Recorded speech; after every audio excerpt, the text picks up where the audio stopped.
collaboration partner. Howie's Hockey Tape, exclusive hockey tape and waste provider. In Glasgow, exclusive puck provider. Prolific One, exclusive secondary ticketing partner. And Warrior, exclusive on-ice equipment provider and title sponsor of the 2025 ECHL Hockey Heritage Weekend. Catch all of the ECHL action live and high definition by logging on to flowhockey.tv.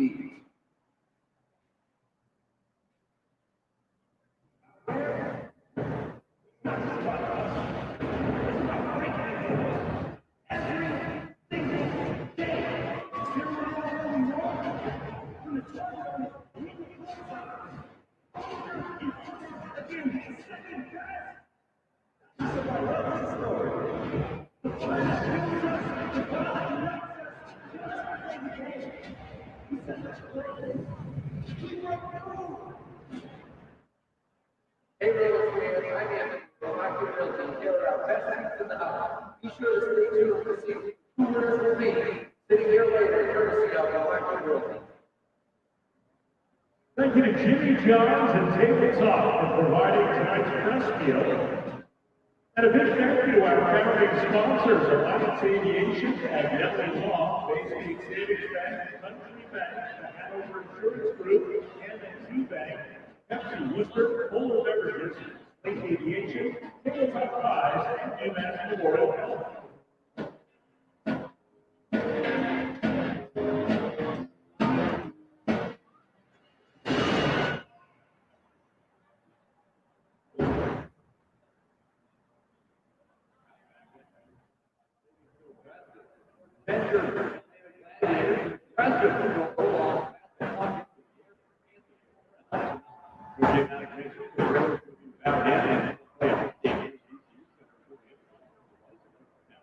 Now, Devontae's fourth. Oh! Grace could play all the way in, got around behind her.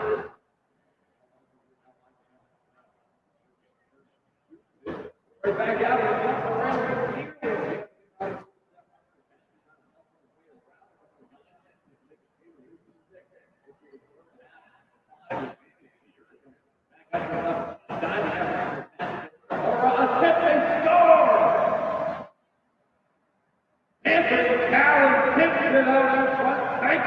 Great job to keep the puck alive and attack it zone. It's a 1-0 lead. 2:50 to go in the first period.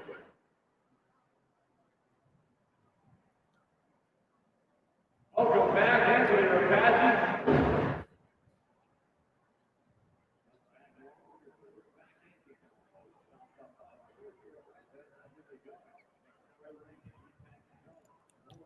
He scores. Hello, Glads fans, and welcome to a Friday night edition of Atlanta Gladiators Hockey. Liam Gotimer here with you. As always, it's an absolute pleasure as the Atlanta Gladiators play their second game of a three-game set against the out-of-division Worcester Railers. On Wednesday night, the Gladiators and the Railers met for the first time since February of 2020. It was a tight game all the way through that saw 3 goals in the third period. Atlanta would fall in a 1-goal decision, once again by a final score of 3-2 on Wednesday night to the Railers for their first meeting once again in over 4 years. With that, let's look at the highlights from Wednesday night's game between your Atlanta Gladiators and the Worcester Railers.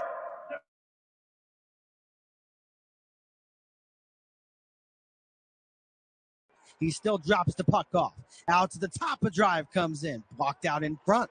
A similar chance to the one the Gladiators just got, and they score! It's tipped in. Anthony Hora took the shot. Anthony Callan gets the goal, and the Railers take a 1-0 lead.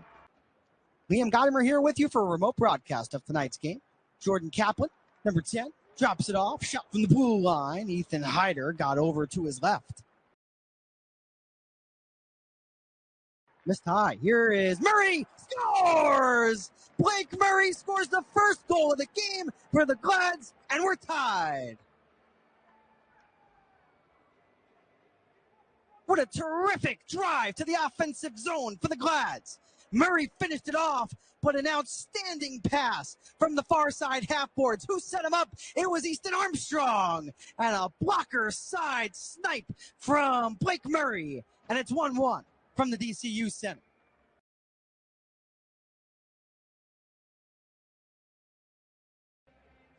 And how can we not, in the same sentence, talk about Drew DeRitter, who in Ethan Hyder's absence started all 3 games against Bloomington, but they score! The Railers off of the faceoff, wrap the puck around, and it's 2-1.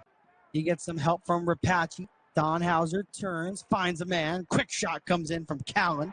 Stops with the rebound. Score! The Railers take a 3-1 lead, and it's Connor Welsh. But now the Glads will skate out with numbers. It's Michael Markazan, number 33. He holds on to the puck, feeds, Cranford save, rebound, score! The Glads find their second goal of the game, and it's 3-2. And it's Connor Galloway. The Glads would fall once again by a final score of 3-2 to the Railers. Ethan Hyder got the start in between the pipes for Atlanta, his first start since being returned on loan to the Gladiators from the American Hockey League's Milwaukee Admirals. At 17:06 of the first period, as you just saw, it would be Worcester forward Anthony Callan who scored his 12th goal of the season. That was a terrific play set up by Anthony Rapace, the captain of the Railers. He went down onto all fours and was able to one-hand the puck back to the blue line. Hora let it go. That was Anthony Hora, number 3, and the puck was once again redirected by Callan to give the Railers a 1-0 lead. At 8:21 of the second period, Blake Murray for the Glads would tie the game with his 12th goal of the year. A sweet setup from along the wall off the stick of Easton Armstrong and a forehand snipe to the blocker's side off of the stick of Blake Murray, once again accounting for his 12th goal of the season, and Atlanta getting back into the game and tying up the contest at that point. Once again, the third period would have a lot of goals, and early in the final frame,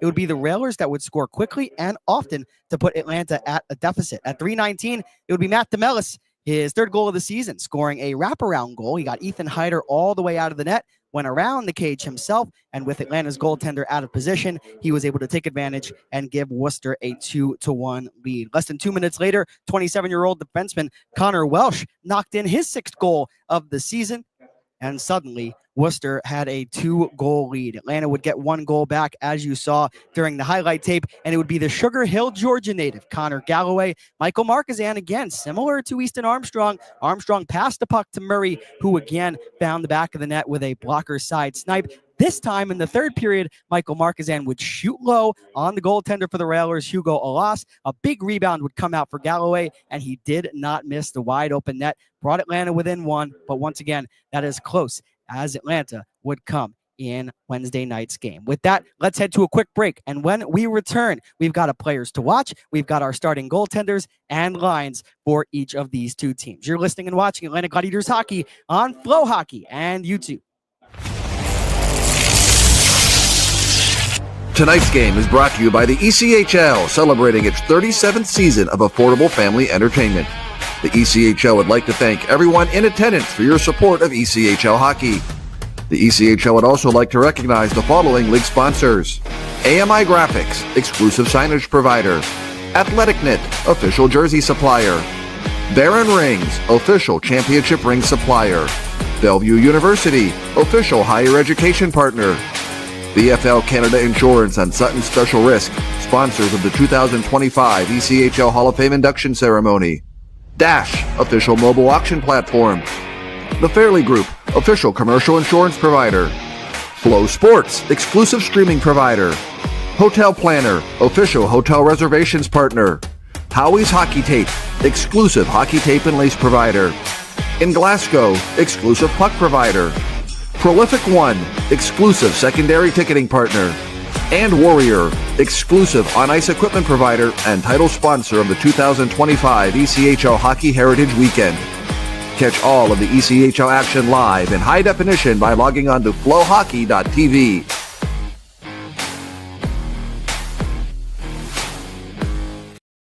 A warm welcome back to Atlanta Gladiators Hockey on Flow Hockey and YouTube. Liam Gotimer here with you as always. It is an absolute pleasure. With that, let's get into our starting lineups presented by CenXL Georgia. First, for your Atlanta Gladiators, the first line, Cody Sylvester, Joey Cipollone, and Randy Hernandez. Your captain, Eric Neely, number 59, is a scratch in tonight's game. The second line, Dominic Marcinkiewicz, Blake Murray, and Easton Armstrong after a solid showing on Wednesday night. Right back at it in the top 6. The third line, Carson Denemy, Jackson Pearson, and Ryan Cranford.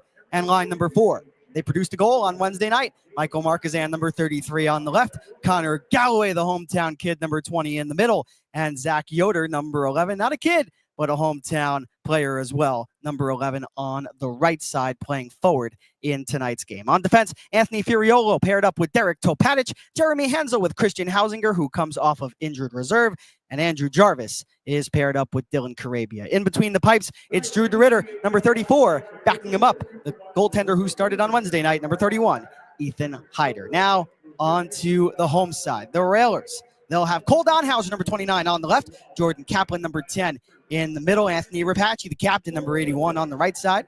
The second line, Riley Janelle, number 9. In the middle, it's Anthony Callan. He scored a goal on Wednesday night, number 44. On the right is Ryan Massey. The third line, Mark Sharametta, number 20. The third line center, Matt DeMellis, number 37. And on the right, number 15, J.D. Dudek. 2 extra forwards as they were on Wednesday night. Matt Ustaski, the former Gladiator, number 55, and number 33, Lincoln Hatton. On defense, Griffin Luce, another former Gladiator. He's paired up with Connor Welsh. Anthony Hora with Mason Klee. Vadius Raniemi, number 14, with Ryan Dickinson. And in between the pipes, it's Michael Bullion, the former Savannah Ghost Pirate. Hugo Alas got the start on Wednesday night. He is backing up number 32 in this evening's contest. With that, before we get to the national anthem and the rest of the pregame festivities from the DCU Center, let's take a look at the goaltenders for each side. A deeper dive. First, for the Railers, Michael Bullion making his 22nd appearance of the season, coming into this game with a record of 8-11-2, a 3.58 goals against average, and an 888 save percentage. For Bullion, his last start came on February the 2nd against the Maine Mariners. He made 23 saves on 25 shots and got the victory in that game. On the other side, for the Glads, it's number 34, Drew DeRitter, making his 23rd appearance of the season. He comes in with a record of 6-11-4 with a 3.02 goals against average and a 904 save percentage. For Drew DeRitter, he started 4 out of the last 5 games for the Glads. His last win came on February the 1st, and his last start was on February the 2nd. And let's run all the way through, shall we? Let's get to our players to watch. First, for your Atlanta Gladiators, I'm looking at number 92, Blake Murray. He scored the opening goal on Wednesday night. He has 12 goals this season to go along with 27 points in 40 games. He is a pivotal piece on the offensive side of the puck for the Gladiators, and Atlanta is going to need him if they want to get on the board more than twice, which is what they were able to do on Wednesday night. Now, on the other side, for Worcester, I'm looking at Jordan Kaplan, number 10. He's the first-line centerman. He's playing in his 45th game of the season. He has 13 goals, 22 assists for 35 points.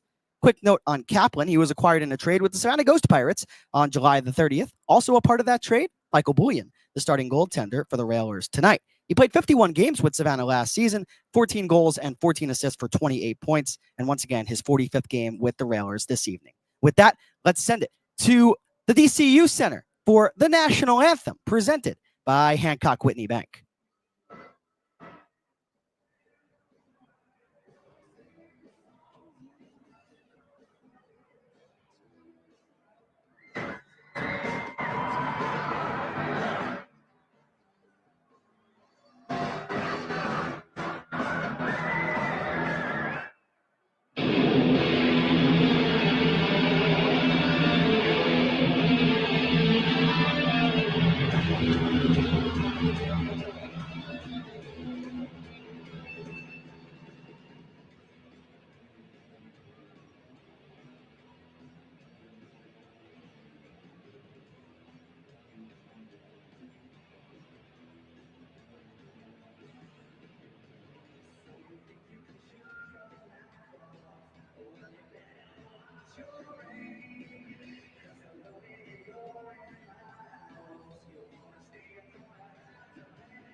The national anthem from the DCU Center will be coming up in just a little bit. But for now, some rock and roll and some player introductions before we get to the national anthem. Enjoy the pregame festivities from the DCU Center. The national anthem, once again, presented by Hancock Whitney Bank. Coming up in just a couple of minutes, followed by puck drop between your Atlanta Gladiators and the Worcester Railers for the second of 3 games this week.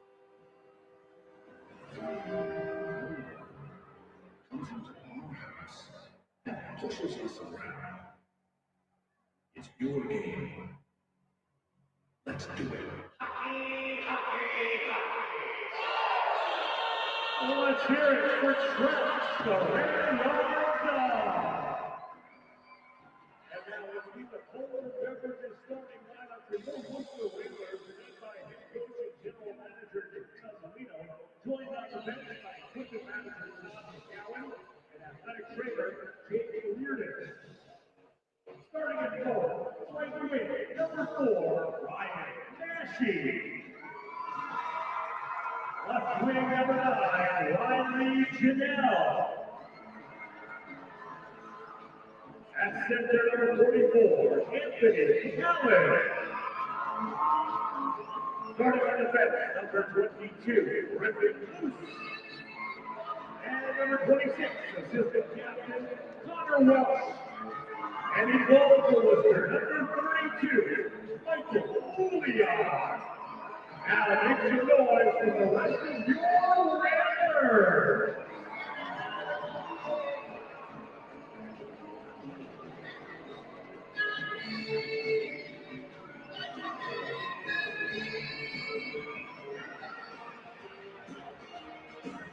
And he's got the reality visiting Atlanta's Gladiators.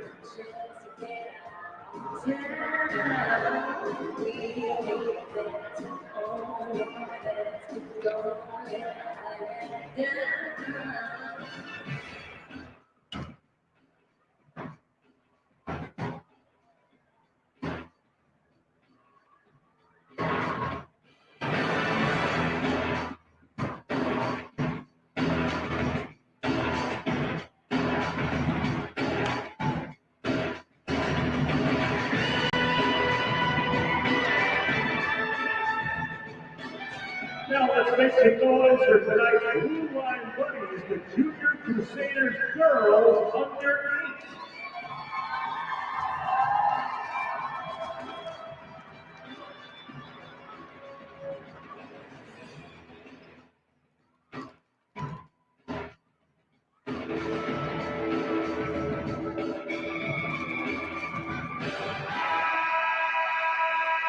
Now, ladies and gentlemen, we ask you to please rise if you're able. And gentlemen, remove your hats for presentation of our nation's colors. We have the Oxford Memorial Guard. And before we get started, we'd like to remember the life of Worcester native Marjorie Smith, a former Worcester Public Schools teacher and security guard here at the DCU. She passed away peacefully at the age of 88 last Sunday. Marjorie was one of the original women in Worcester sports. She lived life to the fullest with her family and friends until the very end. And although she will be missed by all, her memory lives on to all of those who she touched. Please join us in a moment of silence as we remember the life of Marjorie Smith.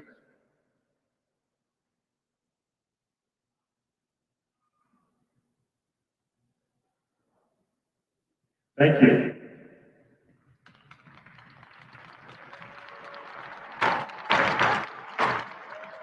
First to perform America the Beautiful, we welcome Ellenwood Street School.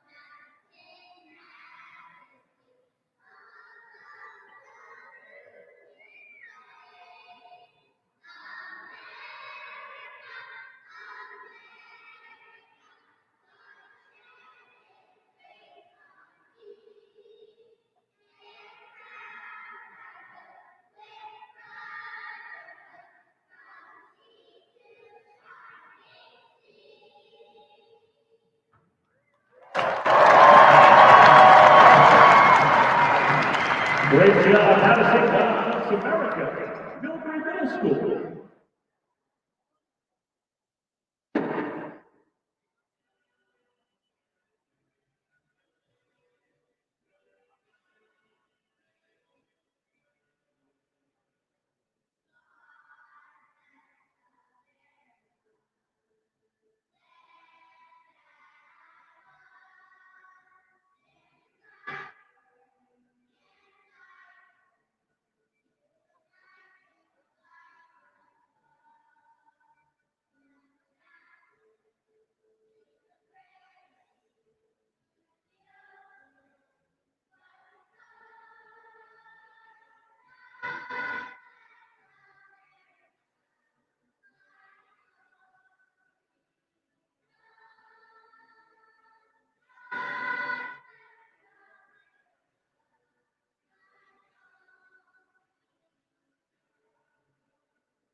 Excellent.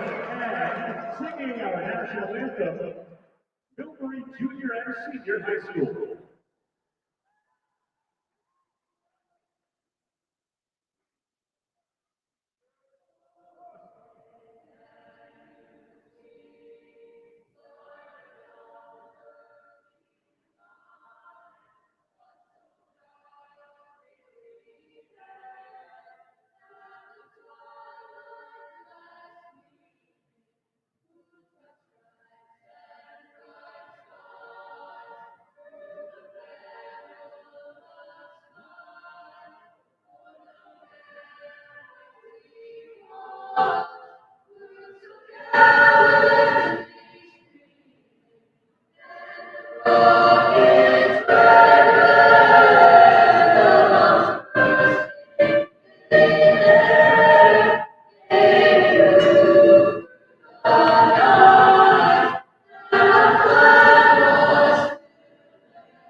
Let's hear it for all our patriotic singers for Millbury.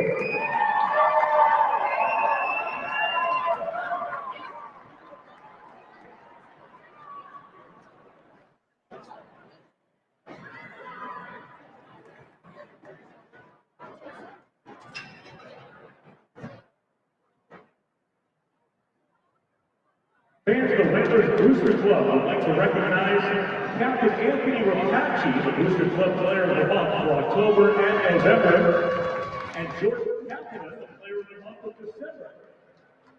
Presenting their awards tonight, we have a couple of youngsters. Say hello to Hunter Redmond and Faith Keith.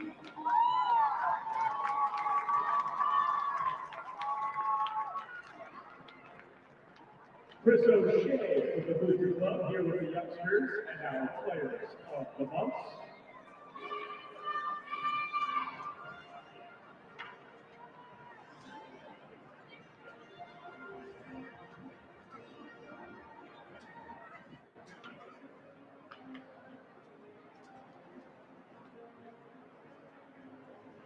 And tonight is Women in Sports Night, and for those of you who got to enjoy the panel.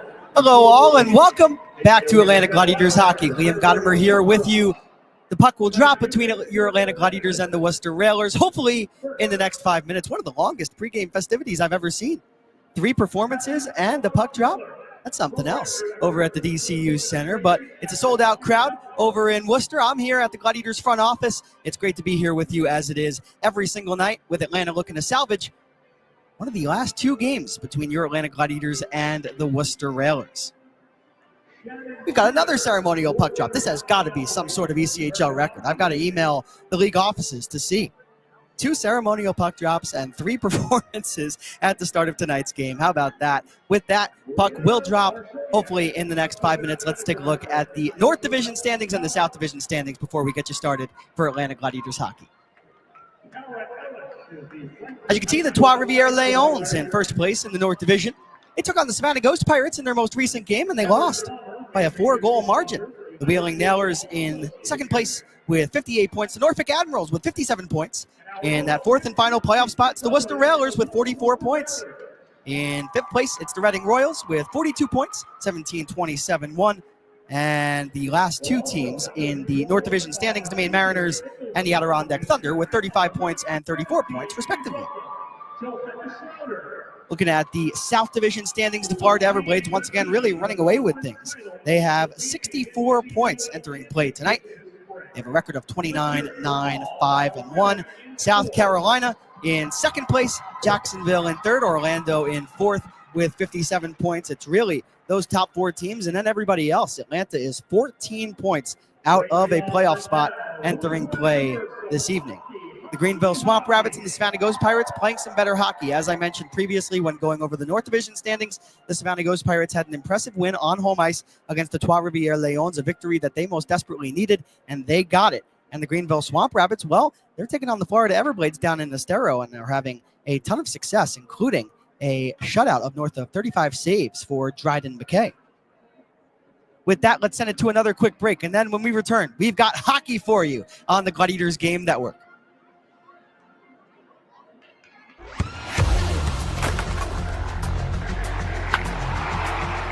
We all have goals. But let's be honest. Most of us aren't going to be professional athletes.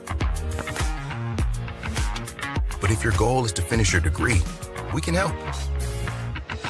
Come to a university that puts your goals first. Bellevue University, your partner in finishing goals. Have you ever watched a hockey game and thought, I could totally do that? Call the game and break down the action? Well, now is your chance to make that thought a reality with a unique and thrilling opportunity on the call with Liam Gotimer. This one-of-a-kind program invites you to step into the broadcast booth with me for an exclusive hands-on experience in the world of sports broadcasting. Whether you're an aspiring broadcaster or a die-hard hockey fan, this is your chance to join in on the fun. Visit AtlantaGladiators.com. Welcome back to Atlanta Gladiators Hockey. Liam Gotimer here with you. We are underway from the DCU Center between your Atlanta Gladiators and the Worcester Railers, which means it's time for your starters presented by Sen XL. For the Glads, they'll open up with Blake Murray, number 92, on a line with Easton Armstrong, number 7, and Dominic Marcin-Kavics. On defense, it'll be Dylan Carabia and Andrew Jarvis, and in between the pipes, it's number 34, Drew DeRitter. The puck into the right wing corner. Blake Murray, who had a goal in the Gladiators' last game, he opened up the scoring. This is a great time to let me know in the YouTube live chat who you think is going to score the first goal of the game for the Gladiators. A quick reminder that you can bid on tonight's first goal puck of the game by scanning the QR code that you are watching on YouTube right now. 52 seconds into the game, the Railers on the attack here. This is Anthony Hora at the blue line. He sends a wrister on, and it pinballed in front. The follow-up by Rapace was sent just wide of the glove side of Drew DeRitter. An extra poke check in the defensive zone for Easton Armstrong will get the puck out for Atlanta. And in hard on the forecheck goes number 16, Cody Sylvester, Atlanta's alternate captain, tied with Micah Miller for the ECHL lead in game-winning goals with 6. How about that? A current Gladiator and a former Gladiator really making their mark among the league leaders in an impressive statistical category. 90 seconds into tonight's game, here's Randy Hernandez. He's skating alongside Sylvester and Cipollone. Sylvester shoots and he hits the post past Michael Bullion, and the puck goes out of play. A terrific opportunity for Atlanta, set up by the speed of Randy Hernandez, who raced into the zone, waited for the help, which came from number 16, Cody Sylvester, and he had a lot of time and space to let that wrist shot fly right in front of the goaltender, despite being a tad far out. And as a result, Sylvester rings the iron, and the Glads have a close call in the opening minute and 36. Face-off win for the Glads. Christian Hausinger, who returns off of injured reserve, has the puck come to him. Right point, he'll sweep it down low. The Glads skating from left to right in this first period. Worcester from right to left. Atlanta wearing their road white jerseys. The Glads in the offensive zone. Not something that they did a ton during the first head-to-head meeting between these two teams this season, which of course came on Wednesday night. A lot of the Glads offense came later in the contest. But right now, the Railers having trouble getting out of the defensive zone. Let's see what comes out of this. It's the line of Jackson Pearson, Carson Denemy, and Ryan Cranford, the third line for head coach Derek Nesbitt and assistant coach Matt Ginn. The puck comes back out into the neutral zone, goes up over the boards and into the bench. We have a stoppage. The Gladiators come into tonight's game with a record of 19-22, 3-2 for 43 points. As I mentioned, once the South Division standings were on the board on YouTube, Atlanta 14 points out of a playoff spot. The Orlando Solar Bears, sometimes you got to tip your cap. They are red hot. And when you combine that with the seasons that the South Carolina Stingrays, the Jacksonville Icemen, and of course, the back-to-back-to-back defending Kelly Cup champion Florida Everblades are having, it's easier said than done making the playoffs in this division. But the Glads still with a pulse, and it starts with a win tonight as we have a SNXL icing on the Railers. This is only commentary view of tonight's game. Due to flow hockey restrictions, we are unable to show the game. Once again, thank you to Authenticate for proudly presenting Atlanta Gladiators hockey on YouTube. I don't have Jeff with me producing tonight's game, but he'll be there tomorrow. All the bells and whistles coming your way, including game highlights and much more. But it's a one-man show this evening. Connor Galloway, who scored a goal on Wednesday night, the second goal of his professional career. He takes the faceoff in the offensive zone. The Railers come away with the puck, but puck goes up over the glass and out of play. And the faceoff will come back into the Railer zone. It was Hugo Olas in net on Wednesday night for the Railers, the 6'8" goaltender. Tonight, it's Michael Bullion, the 27-year-old netminder out of Anchorage, Alaska. His 22nd appearance of the season, an 8-11-2 record to go along with a 3.58 goals against average and an 888 save percentage. If you're just joining us, 2:28 into tonight's game. Atlanta and Worcester tied 0-0. Dylan Carabia off of a face-off win flings a shot towards the net. Bullion wasn't able to handle the rebound, but luckily for him, it popped right out for number 44, Anthony Callan. But the Railers come in over the attacking line offside, so we have a stoppage. A wholesale line change for each team.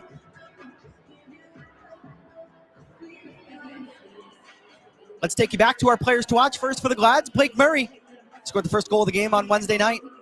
41st game of the season, looking for his 13th goal. He has 27 points.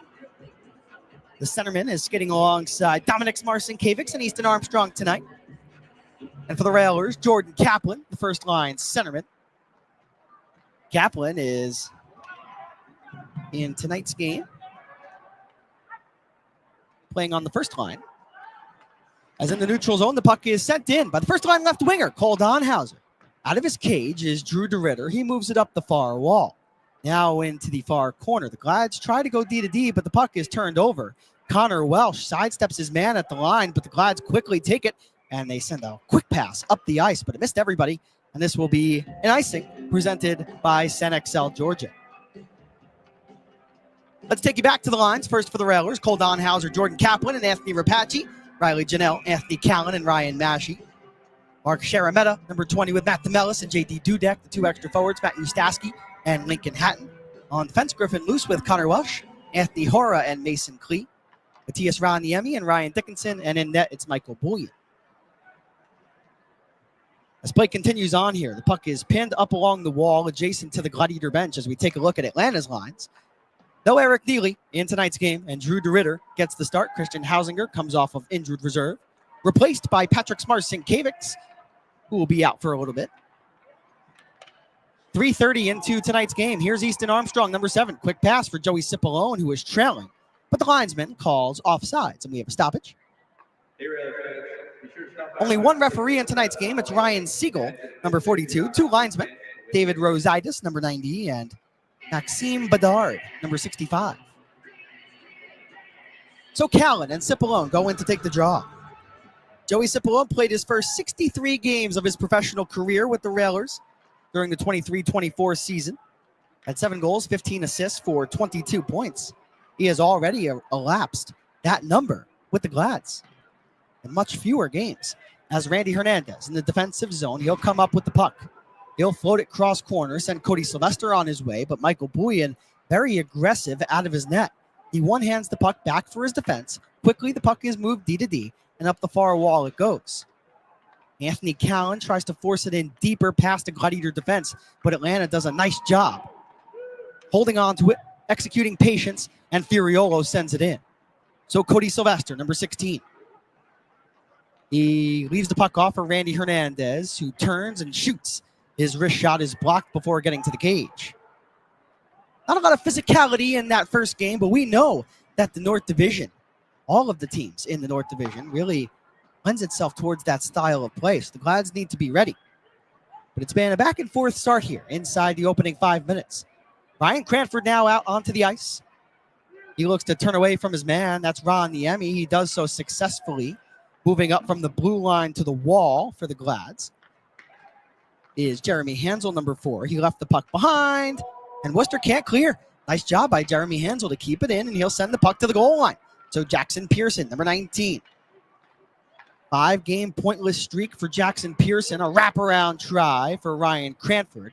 Snubbed out by the right pad of Michael Bouillon. Meanwhile, here comes Ron Niemi, the defenseman, in over the line. Left circle, and DeRitter says no with the glove.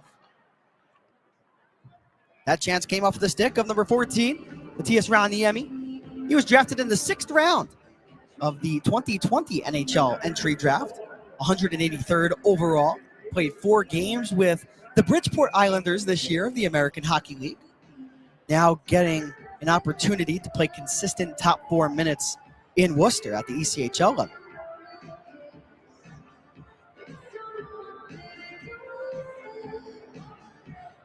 So Jordan Kaplan, my player to watch in tonight's game, will come in to take the draw to the stick side of Drew DeRitter.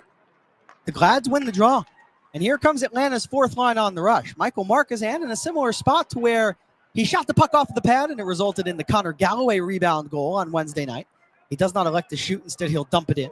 The Railers quickly work it right back out to center. Dylan Carabia able to stand his ground at the red line, and he'll fire it in on the forehand. If you're just joining us, thank you for joining us on Flow Hockey and YouTube. 14-10 to go here in the first period. Your Atlanta Gladiators and the Worcester Railers are scoreless. So Dylan Carabia on a 2-on-2 across the ice. What a pass! And the shot goes over the glove of Bouillon, who is down and out and just lifted his glove hand in hopes of getting a piece. And the Gladiator who got the opportunity just missed the net. So we play on, but some better opportunities for Atlanta, especially early in the game compared to Wednesday night. Good play by Connor Galloway. He'll throw the puck off the glass. And headman Derek Topatic, Atlanta's midseason all-star, up the ice. Easton Armstrong attempts to give and go with Topatic, who is driving the net, but the puck missed number 28 stick. So Atlanta will have to settle the puck down in the defensive zone. Topatic has it back in the neutral zone. He'll lay it into the corner, but the pass back for an oncoming Murray missed him. And now on the rush, here comes DeMellis and the Railers. DeMellis to the middle, turning and shooting is Ustaski, and he missed the net. A prime scoring opportunity for Matt Ustaski, and he does not hit the cage. 0-0 our score, 13 minutes and 15 seconds to go here in the first period. You're listening and watching Atlanta Gladiators Hockey on Flow Hockey and YouTube.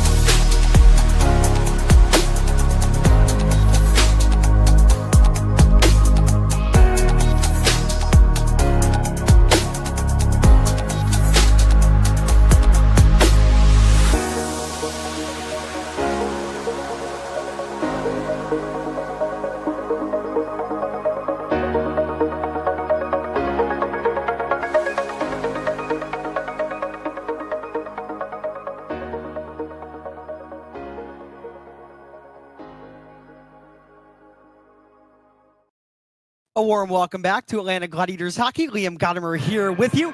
Atlanta and Worcester still scoreless from the DCU Center. Worcester winning round one on Wednesday night by a narrow margin, a 3-2 final score. Who will get on the board first in tonight's game? Anthony Rapace shoots from the left circle, and Drew DeRitter, like Ethan Hyder last night, when shots coming to the glove side, he's watching it straight into the mitt. Hyder in last night's game stopped 31 of 34 shots. How about that? Number 31 made 31 saves on 34 shots, and now tonight it's number 34, Drew DeRitter, getting the chance.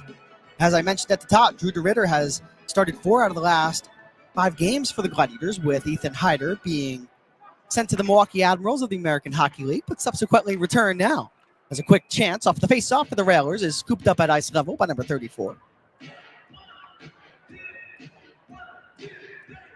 Last win for Drew DeRitter came on Saturday night against the Bloomington Bison. The last loss came on Sunday afternoon against the Bloomington Bison.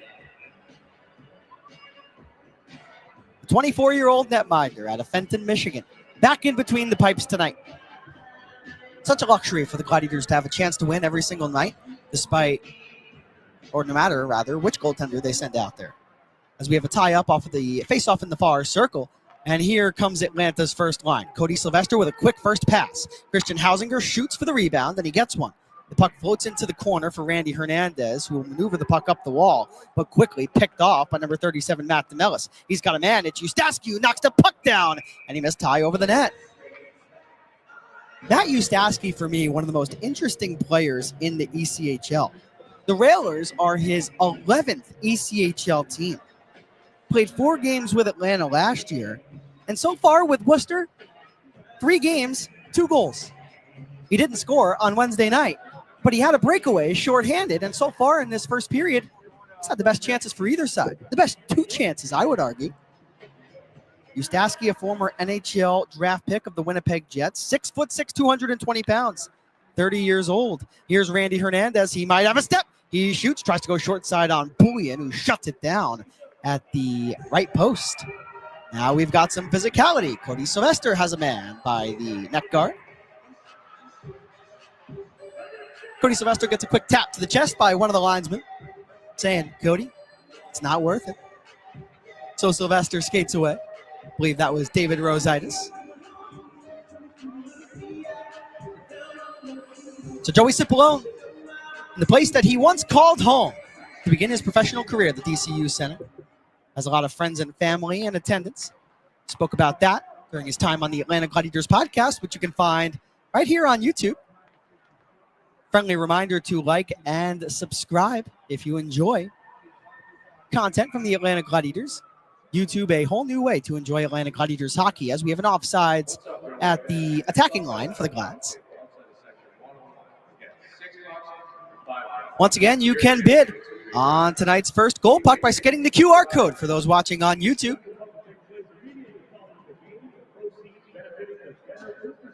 For me, that's super cool. I know I'm a broadcaster now, but as a fan, to be able to get my hands on a puck that was actually scored by one of my favorite players, nothing beats it. As we return to action here, 12:08 to go here in the first period. If you're just joining us, Atlanta and Worcester still tied at 0. The second game of 3 between the Glads and the Railers.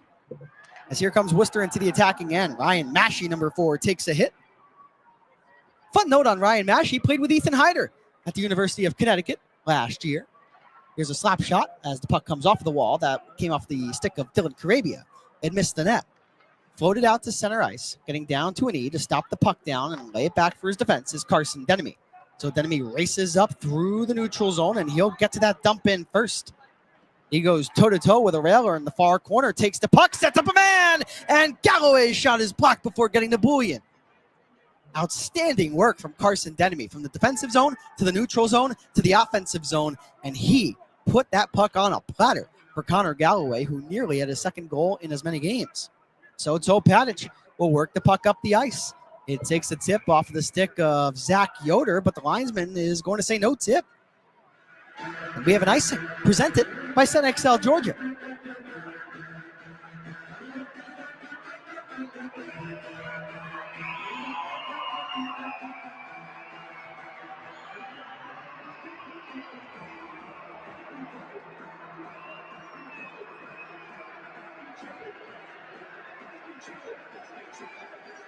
So Connor Galloway comes in to take the draw.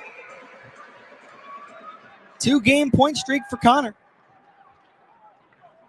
Fun note on Connor Galloway, played with Mason Klee, Worcester defenseman for the Junior Thrashers. Shout out to Connor's mom for bringing that fun fact to the Atlanta Gladiators fan page. Had to mention it.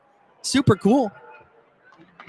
So DeRitter, way out of his cage, makes an aggressive pass up the ice, and it finds Zach Yoder. Nice play by the Gladiator netminder. As Atlanta will go to work here in the offensive zone, laying a hit is Michael Marquezan. Galloway's got the puck over for Yoder, and a save made by Bullion. 9:26 into tonight's game. The Glads getting chances. The shots on goal, 4-4. No penalties on either side. And it really was, for all intents and purposes, a clean game on Wednesday night as well. So Easton Armstrong comes in to take the face-off for the Glads. Easton ended a 6-game pointless drought on Wednesday.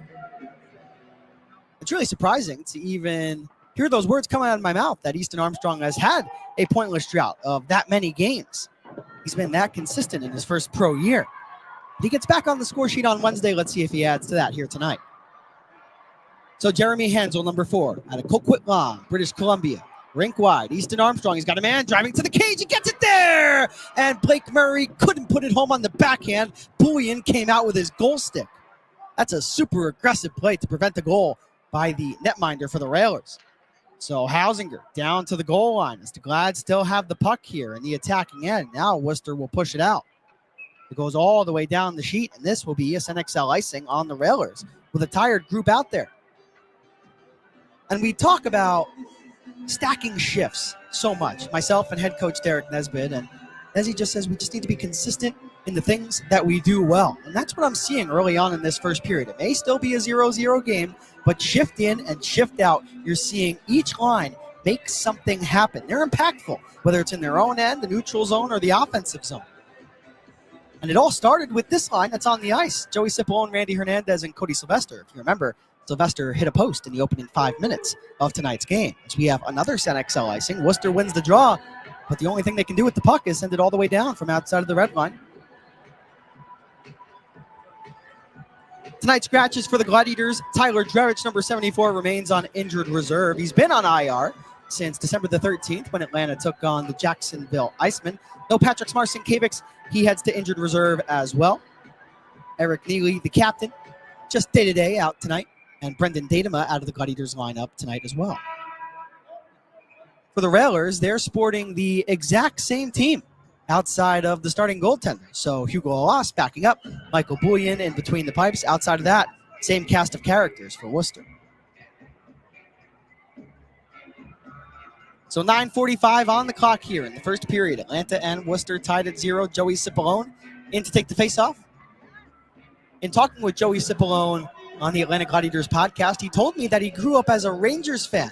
And I asked him, when the Bridgeport Islanders came calling and offered you an American Hockey League contract after you won your national championship with Quinnipiac, did anything go through your mind? Like, man, I'm signing with the Islanders here. He said, nope, eyes on the dream. So Joey Cipollone's line still going to work here in the attacking end. Sylvester, Hausinger, and Cipollone doing great work to keep the puck in at the right point. But finally, the linesman comes over. He detects that the puck did escape the blue line. And as a result, we have an offside. It's 9:24 to go here in the first period. Let's head to another commercial timeout. Atlanta and Worcester scoreless from the DCU Center. The Atlanta Gladiators know that to perform at our best, we need to fuel our body the right way. And that's why we love Jason's Deli. With a wide variety of delicious sandwiches, fresh salads, and hearty soups, we can always count on a satisfying meal. The quality ingredients and generous portions keep us energized and ready for action. Whether it's a quick lunch or a hearty dinner, Jason's Deli is the perfect spot for players and fans alike to enjoy great food and stay energized. For meals that power our game, Jason's Deli is our top choice. The ECHL believes that hockey is more than a game. It's an opportunity, a chance to connect, a chance to embrace our differences, and a chance to bring our communities together, creating teamwork, memories, and a lasting bond along the way. When it comes to hockey, no matter how it's played, we do it together.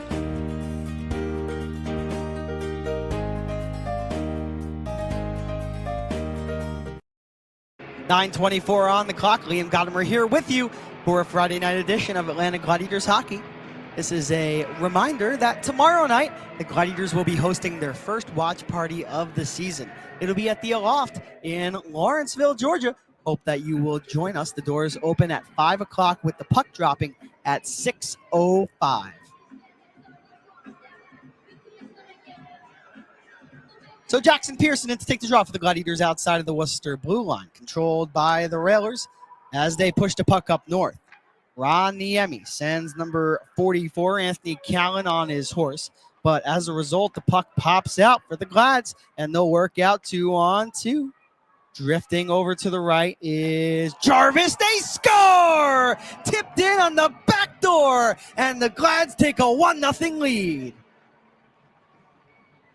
Jackson Pearson gets the goal, and Atlanta, once again, has struck first. For Jackson Pearson, he had no goals in his last 13 games, and he ends his 5-game pointless streak, his 13-game goal drought, by scoring tonight's first goal of the game. It's 1-0 Atlanta, 9:04 to go here in the first period.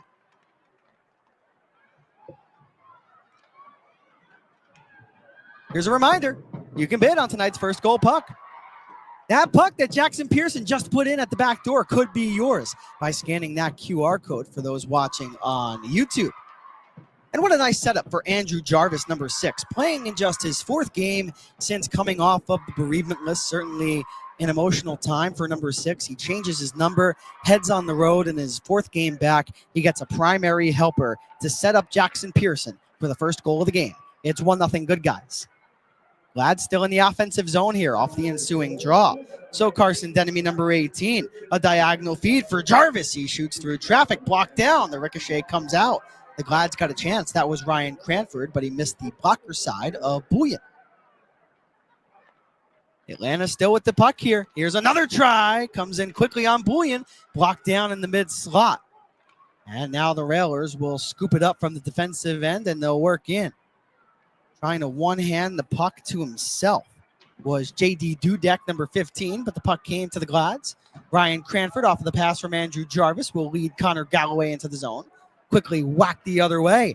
And now picking up the puck and entering in over the attacking line with speed is Sharametta. He'll take a lap around the Gladiator goal. Mark Sharametta one-hands the puck to himself. He has Furiolo all over him, and the Ritter comes out to his left and makes a glove save on a shot that may have been going wide. The first goal of the game for the Glads came at 10:56. Jackson Pearson, his 5th, assisted by Andrew Jarvis and Ryan Cranford. The Glads have a 1-0 lead.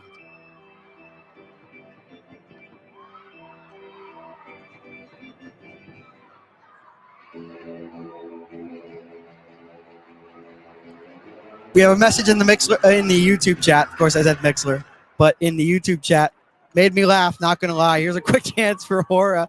Took a redirect and missed.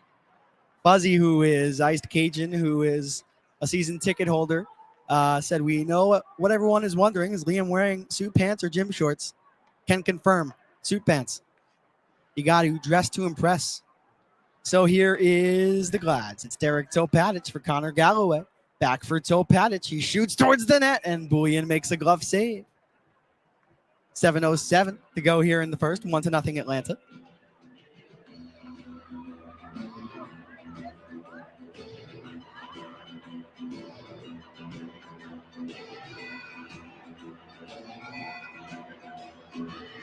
At this time, we'd like to thank all of our valued partners with the Atlanta Gladiators. We cannot do this without you.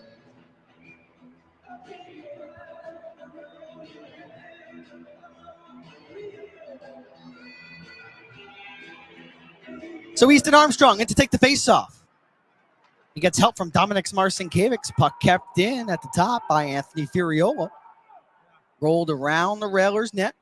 The Glads will get a line change here, so this will allow Riley Janelle to sidestep his man. Furiolo gets taken down. That's a penalty on Worcester in the offensive zone, so the Glads will go to a power play presented by Eco Electric once the Railers are able to touch up. Already with a 1-0 lead, a good start for Atlanta. So Blake Murray around the boards. Derek Topatic waits for it. The Glads alternate captain has it on his forehand, flings it over to his left, played down the wall, and here is Blake Murray, top of the zone. Cody Sylvester to the left side. Now over to the right. Anthony Furiolo down to the corner. And now the Railers are able to touch up. For those watching on YouTube, you may have seen the lights flash behind me. I am calling this game from the Gladiators front office, and the fire alarm has gone off. But the show must go on, so I'm not going anywhere. Hopefully. 2 minutes on the penalty clock. The Gladiators will go to the power play. 6 minutes and 16 seconds to go here in the first period. Once again, this power play presented by Eco Electric.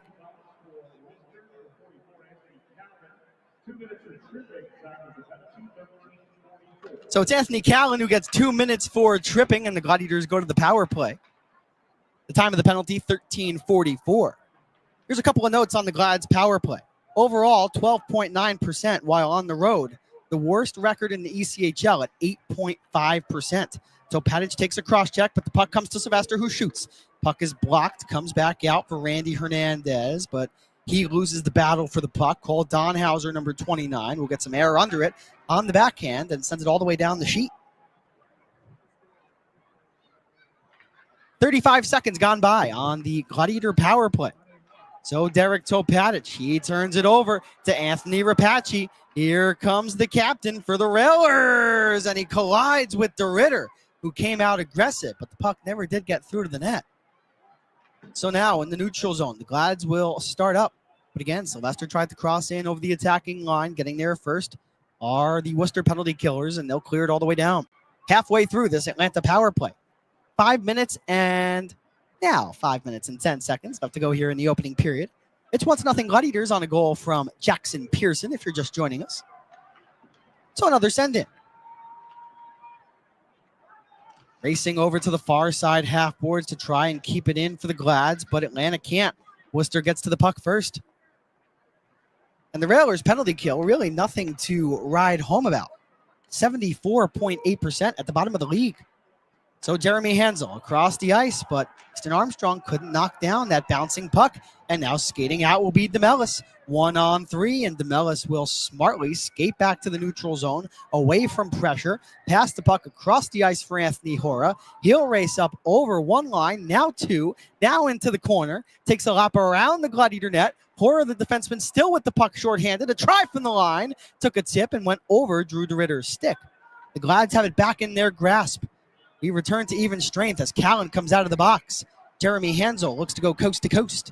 He gets into the offensive zone. The puck played away from him. Hora moves it along. Carabia thinks about pinching up and now thinks better of it. He backtracks in the neutral zone to go and defend. Now, Rapace will float it in cross corner. He waits for an oncoming Callan, who just got 2 minutes of rest in the penalty box. He's taken down, no call. Gets right back up to his skates, but Zach Yoder for the Glads makes the good defensive play, and he will lift it up over the glass and into the lower bowl, and Anthony Hora is calling for a delay of game penalty. We'll see if one's to come. 3:45 to go here in the first period. Atlanta has a 1-0 lead thanks to number 19, Jackson Pearson. The Atlanta Gladiators know that nothing fuels our game like a delicious meal from Grandma's New York Pizza and Pasta. With fresh ingredients and a variety of mouth-watering toppings, Grandma's has something for every fan. Whether you're enjoying a classic pepperoni or trying one of their creative specialty pizzas, you can taste the passion in every single bite. So, next time you're looking to gather with friends or celebrate a win, head to Grandma's New York Pizza and Pasta in Lawrenceville and Sewanee, where great food and team spirit come together. Have you ever watched a hockey game and thought, I could totally do that? Call the game and break down the action? Well, now is your chance to make that thought a reality with a unique and thrilling opportunity On the Call with Liam Gotimer. This one-of-a-kind program invites you to step into the broadcast booth with me for an exclusive hands-on experience in the world of sports broadcasting. Whether you're an aspiring broadcaster or a die-hard hockey fan, this is your chance to join in on the fun. Visit AtlantaGladiators.com for more information and how to sign up today. Welcome back to Atlanta Gladiators Hockey. Liam Gotimer here with you. Zach Yoder heads to the box 2 minutes for delay of game. The Glads just coming off of their first power play of the contest. They were unsuccessful. Now Worcester gets an opportunity on the man advantage as well. So Worcester attacking from right to left. They have the puck in the offensive zone. At the blue line, the puck tipped off the stick of number 26, Connor Welsh. Connor Welsh has it back over to the right. A one-timer is blocked off the stick of Anthony Rapace. There's the Anthony I was looking for. 17 seconds into the power play for the Railers. Worcester's man advantage comes into this game operating at 21.3%, while the Gladiators are at 78.1%.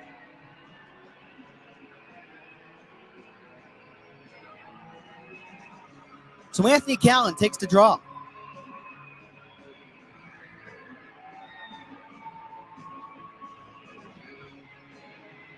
I mentioned that Ryan Maschie was a teammate of Ethan Heider's at the University of Connecticut.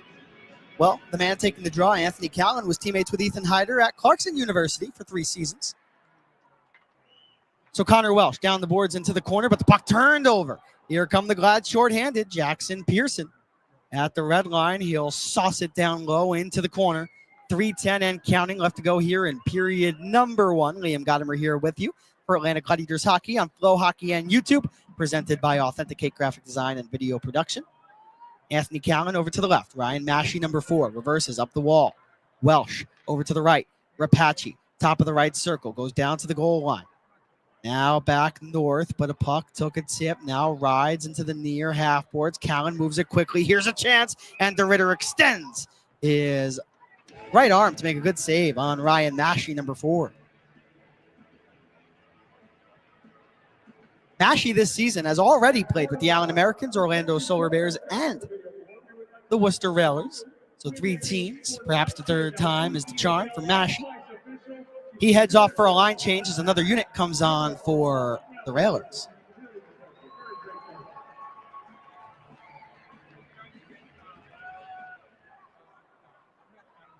So Jeremy Handel, number 4, across the ice and winding up and slapping the puck right out of the Gladiators' defense. But the puck went out of play, I should say. So much velocity on that clear that it went up over the boards and out of play. 53 more seconds to kill for the Gladiators on this penalty kill. 2:38 to go here in the opening period. 1-0 Gladiators. If you're just joining us, Jackson Pearson has the goal. We'll see if Zach Yoder scores a goal tonight. Still looking for number 1 on the season for Zach. 5 assists entering play tonight. Yoder currently in the box, but he's 8th in Glad's history with 223 games played in an Atlanta sweater. How about that? Mark Sharametta back up north, the return feed. Sharametta walks in, passes it to the goal line, now to the bumper, and what a stop by Drew DeRitter. You talk about a positional save coming out to shut down the angle on a chance that had a lot behind it for Worcester on the man advantage. It remains a 1-0 Gladiators lead.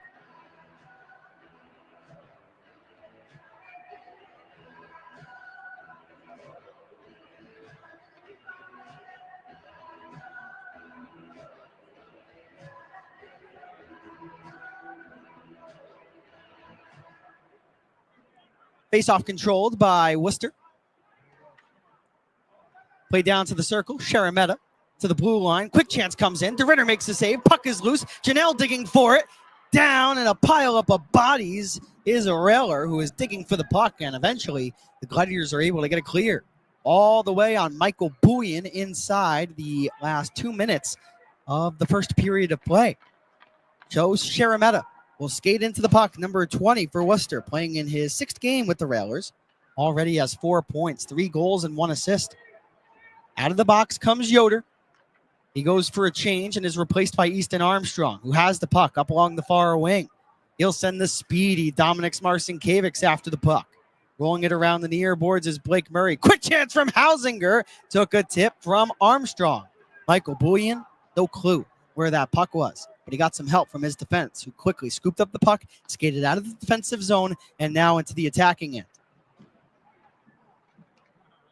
Atlanta might have numbers here. Easton Armstrong can't get the puck out of the zone, so a sharp angle try comes in from along the goal line for the home side, and DeRitter was ready. Now back out to the top. Here's another chance. DeRitter stops that with his pad.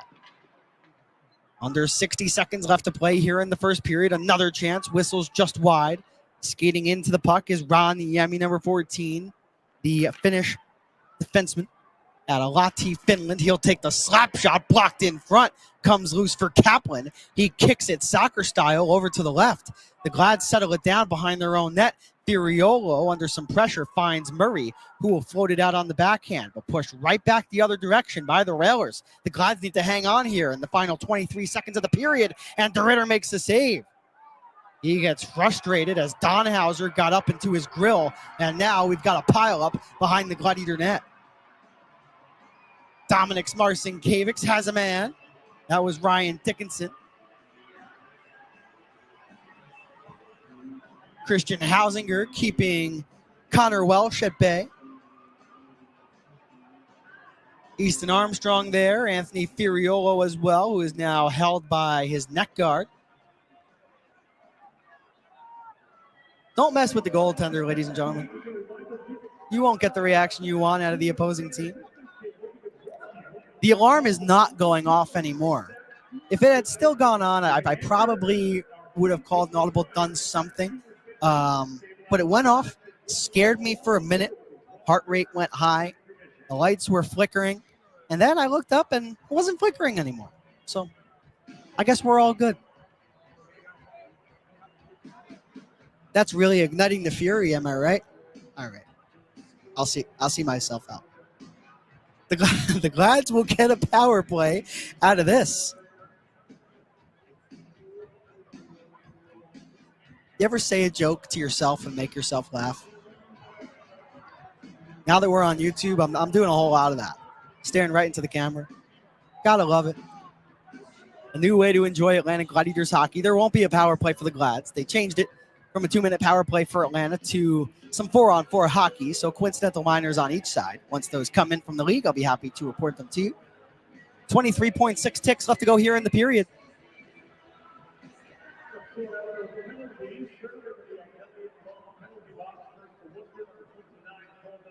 So Cole Donhauser gets a penalty. 2 minutes for roughing, and Blake Murray gets 2 minutes for roughing as well. So Donhauser and Murray, 2-minute minor penalties each for roughing. And we'll have some 4-on-4 hockey for the next 23.6 seconds, and then the opening minute and change come the start of the second. So a face-off win outside of the blue line. Griffin Luce, number 22, passes the puck off. He appeared in 63 games with the Gladiators last year. Playing in his 44th game with Worcester as Rapace tries to dance through Hansel, who shuts him off. 5 seconds to go in the period. Quick chance from the line. Denied by the glove hand of Drew DeRitter.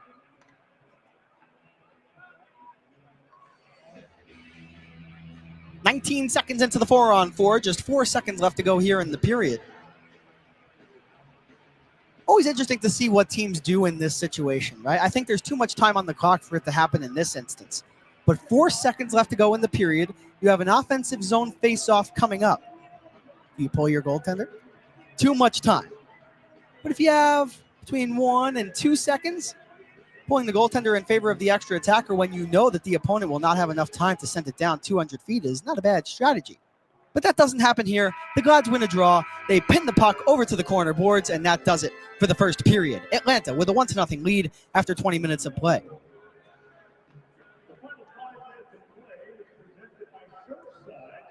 With that, we'll head to a quick break, and then when we return, I've got the recap of period number 1 for all of you watching on Flow Hockey and YouTube.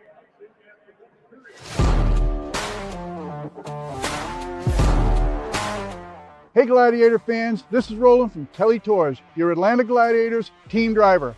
I got 2 things I got to tell you about that you're not going to want to miss. Kelly Tours is setting up a fan bus to Greenville to see the Gladiators take on the Swamp Rabbits March 28th. But this isn't just any fan bus. You'll be following me with the team to Greenville. The trip includes round-trip transportation, a ticket to the game, and a meal for $129 per person. Second thing is, the Gladiators are putting on a raffle, and you can win this jersey autographed by the whole team and many other prizes to be announced. The drawing will take place at the event March 28th. Click on the QR code to make your reservation today. Hurry, seats are limited. Go Glads!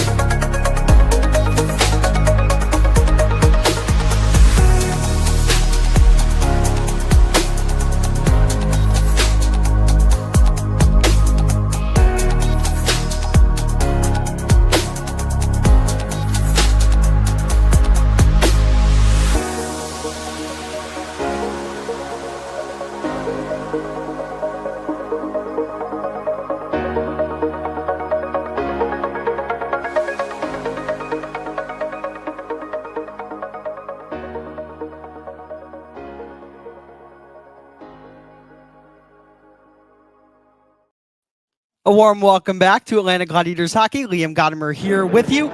16 minutes and 35 seconds on the clock here for the first intermission before we get the second period of hockey underway from the DCU Center in Worcester, Massachusetts. The Gladiators and the Railers embarking on the second of 3 games here tonight in the season series, with Worcester winning game 1 on Wednesday night by a final score of 3-2. With that, let's get into a recap of the opening period. The Gladiators would score the only goal of the frame.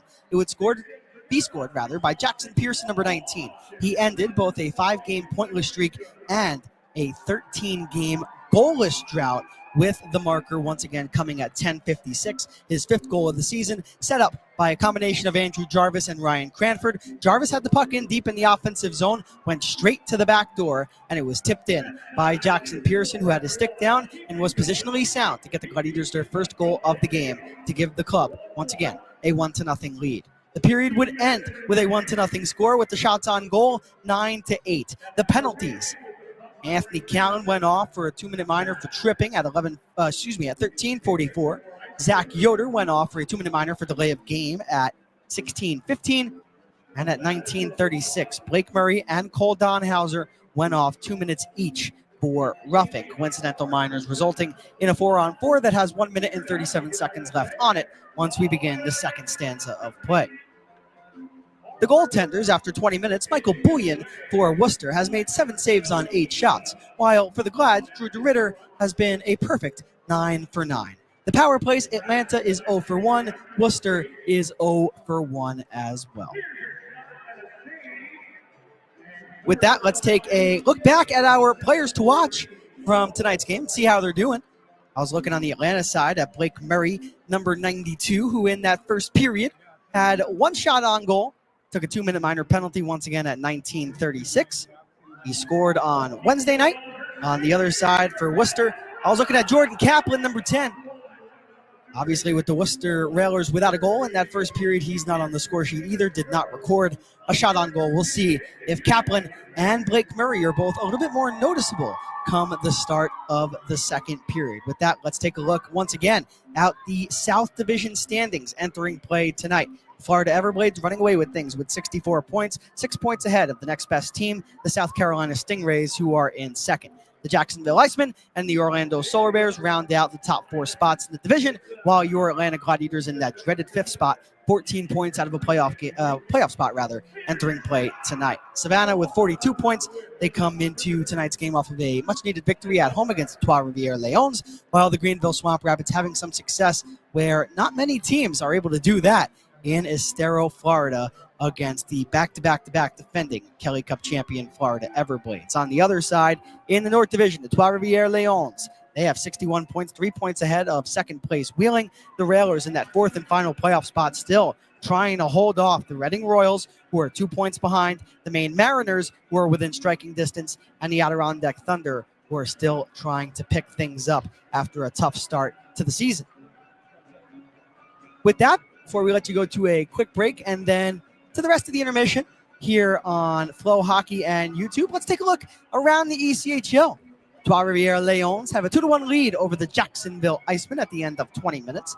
Jacksonville is one of the best home records in the entire ECHL, so that's impressive for Trois Rivières. The Iowa Heartlanders and the Kalamazoo Wings are tied at 1.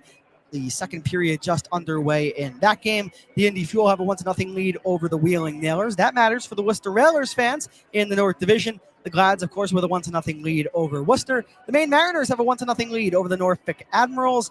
And the Greenville Swamp Rapids and Florida Everblades tied 0-0.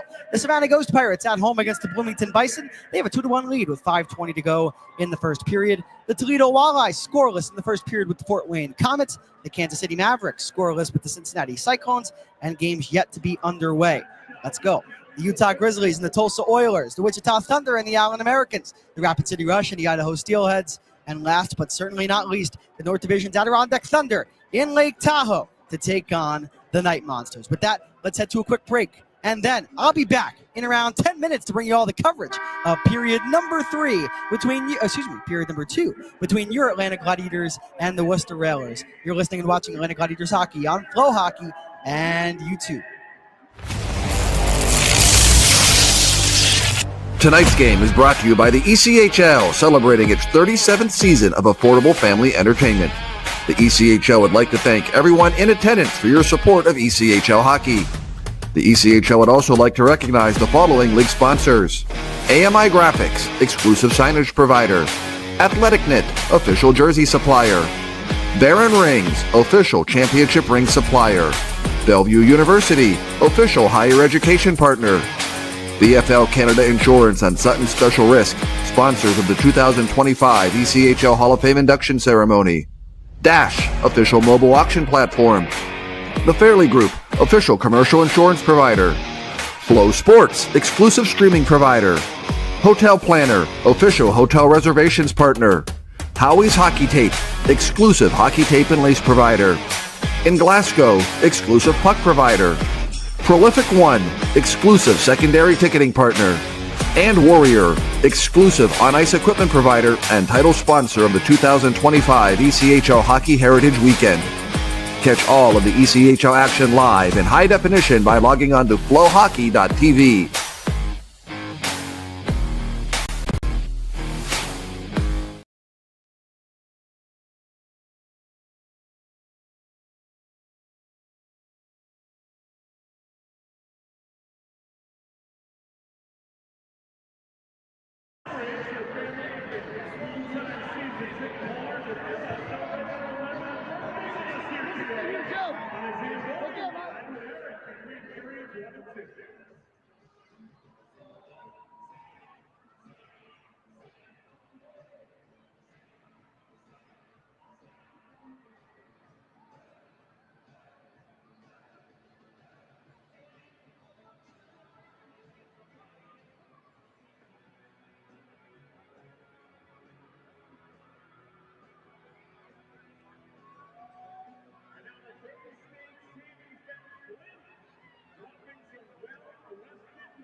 The Junior Crusaders here. The Arrows hockey players are going to start the Chick-fil-A chicken dance for us.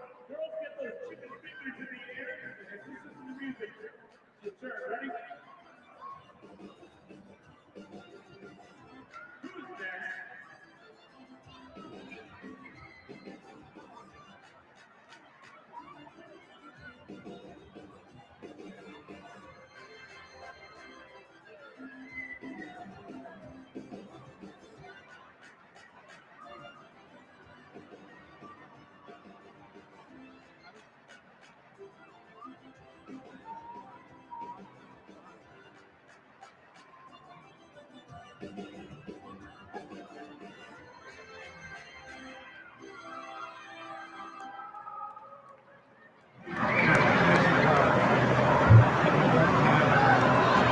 Hey, is it your birthday? I thought so.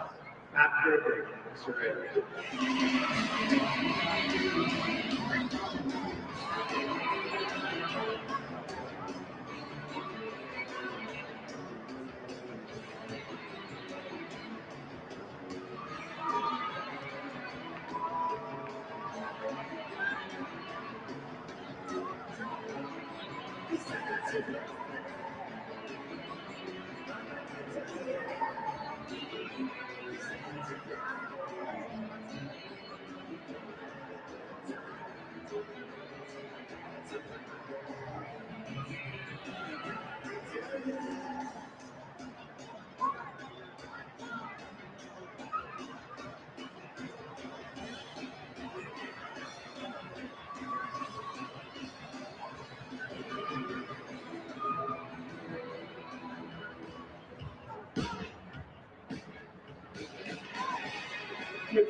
TV, you never have to miss another rare game again. You can watch all the action home and away right from the screen of your choice. Visit glowhockey.tv. They got all cards for it as well.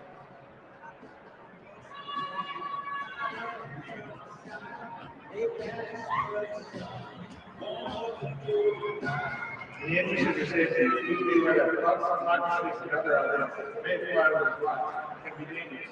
Stay alert at all times and respect the area. Inform children in your care and your risk. Do not let the rest of your parent vacation. Please ask an usher and you will work to well protect the area. Now ready to drink of your choice. Here, one soda water. Look at the video board and cheers to you.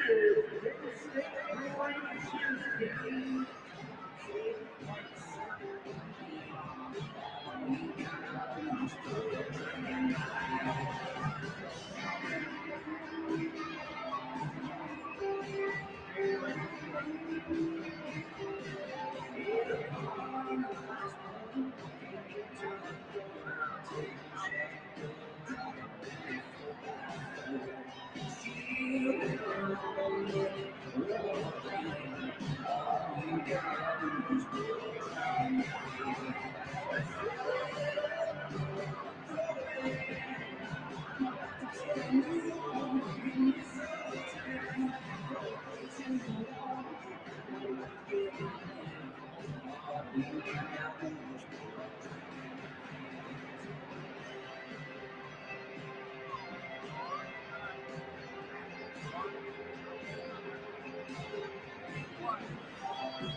Easy forward! Holy moly! Hold on!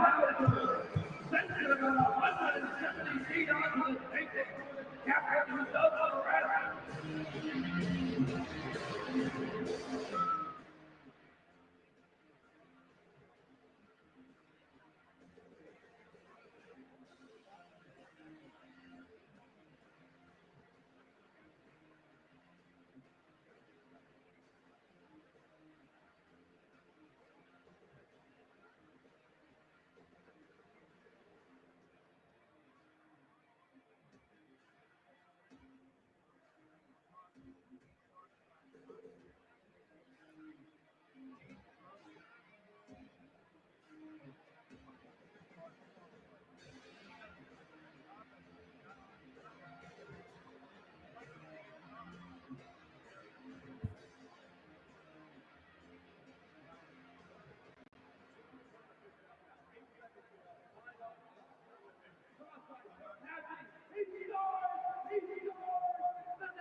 Here they come, your Worcester Gladiators.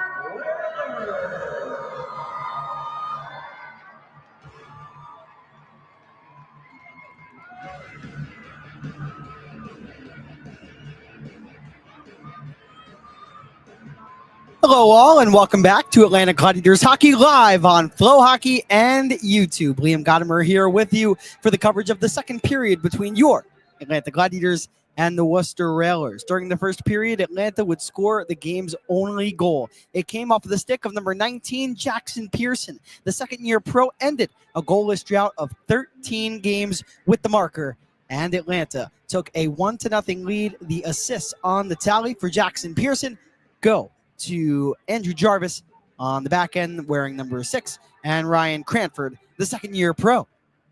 The goaltenders, Drew DeRitter for the Glads, making his 5th start in his last 6 games, makes 9 saves on 9 shots, while Michael Bullion for Worcester denied 7 of 8. We will have 4-on-4 hockey for another minute and 37 seconds at the start of the second stanza of play. Blake Murray in the box for the Glads, 2 minutes for roughing, and Cole Donhauser, 2 minutes for roughing in the box as well. The Glads in this second period will skate from right to left. They're wearing their white jerseys, while the Railers will counter wearing their navy jerseys, and they will skate from left to right. With that, it's time for the second period's starters, presented by Sen XL Georgia. Starting off with the Glads, it'll be Joey Cipollone, number 71, in the middle. To his left, the Glads' alternate captain, number 16. On the back end, it's Anthony Firiolo and another defenseman, Derek Topatic, rounding out the 4 players on the ice for the Glads to begin the second. While for Worcester, they will send out number 44, Anthony Callan, number 22, Griffin Luce. On the back end, alongside Griffin Luce, I believe, if I'm reading that jersey number correctly, is Connor Welsh, number 26. Another Railer on the left side. We'll get him in just a moment, but the puck is dropped, and we are underway for the second period from the DCU Center. So we have some 4-on-4 hockey to kick things off. A lot more open ice for each team. So Anthony Callan, he weaves into the offensive zone, drops the puck over to the left. Now a diagonal feed for an oncoming Railer deep in the offensive zone. They have the puck along the near boards. Anthony Callan looked to push it up to the top, but Sylvester shut it down. The puck sent down deep. So Patic for Sylvester, who still can't get out of the defensive zone. DeMellis tried to twist a feed for an oncoming teammate. But now the Glads will settle the puck down with 3 players back in the defensive zone and begin their approach. With under a minute left to go on the 2-minute minors each to Cole Donhauser and Blake Murray for a rough. So Carson Denemy turns the puck over, and this will be a breakaway for Jordan Kaplan. Saved by DeRitter, and how about another as he extends the blocker and makes an outstanding positional save, not once, but twice. Jordan Kaplan, number 10, my player to watch, gets a breakaway inside the opening 60 seconds of the middle frame. And Drew DeRitter says, that one, get out of here with it. Here is Carson Denemy, number 18. He looks to poke the puck up to himself. He's got it onside. The puck driven down the far wall. Now the Railers will circle their own net. And Mason Klee, number 24. The highly touted prospect, number 24, Mason Klee. I mentioned that he played with Connor Galloway for the Junior Thrashers, but also appeared in 6 games with the San Jose Barracuda of the American Hockey League last year. So Blake Murray on the offensive side for Denemy, who shoots. He tries to go short side. Bullion's glove hand was at an awkward angle. There was room there for Atlanta. But the Railers will get themselves out of trouble here, and they'll force it in deep. 2:05 gone by here in the second. How about one more save by DeRitter as the puck came out in front for Anthony Callan. Got a golden opportunity, and DeRitter, again, so aggressive in tonight's game. No hesitancy from the Gladiator netminder. See the play, react to the play. Keep it simple. Puck still in the defensive zone, Atlanta with it. Here is Jeremy Hansel, number 4, the defenseman contracted by the National Hockey League's Nashville Predators.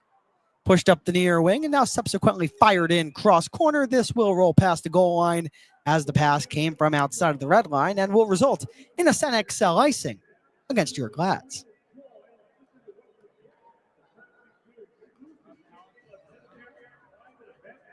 Tracy says in the YouTube chat, who's going to get the next one? That's exactly what I want to know. All right, let me look down this lineup card here. Who's scoring the next goal for the Gladiators?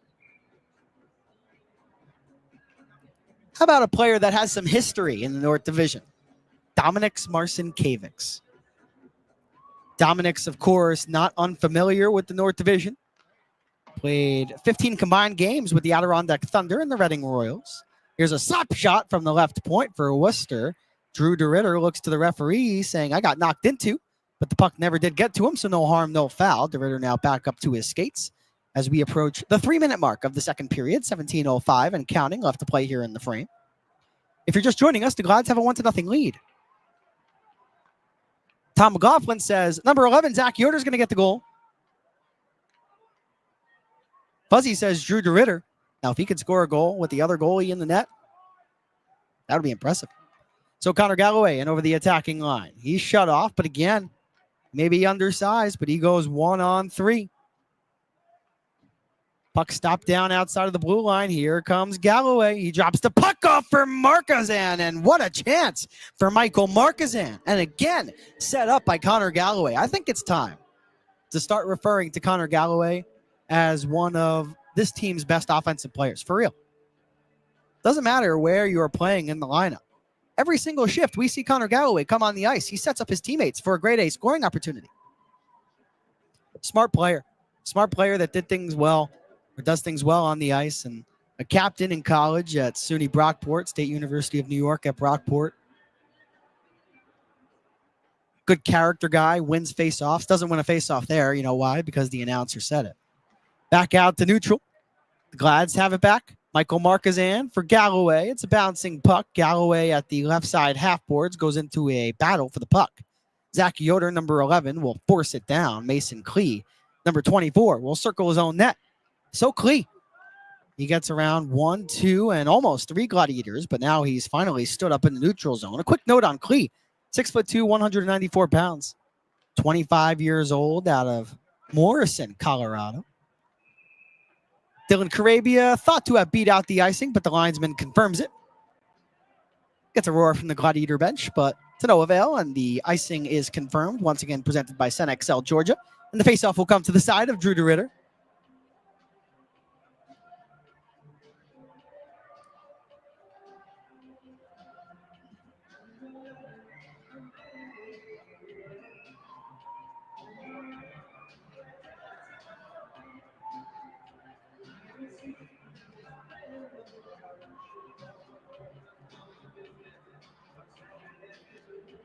So Galloway comes in to take the draw in the defensive zone against Jordan Kaplan. And what do you know? He wins another one. He does it all. He really does it all. And you got to give credit to head coach Derek Nesbitt for inviting Connor Galloway to camp, giving him a chance to make this team. And now he's a big part of this team. He didn't just make the team. He is one big piece of the puzzle for the Gladiators. And he is getting shift after shift. A lot of confidence from the head coach, and deservedly so. Meanwhile, as a fresh line comes onto the ice, Joey Cipollone had a step on the defense, and he gets that dreaded sound come through his ear that no forward wants to hear when he crosses in over the attacking line, a whistle for an offsides. So Cipollone frustrated, and the faceoff will come all the way to the other end of the ice.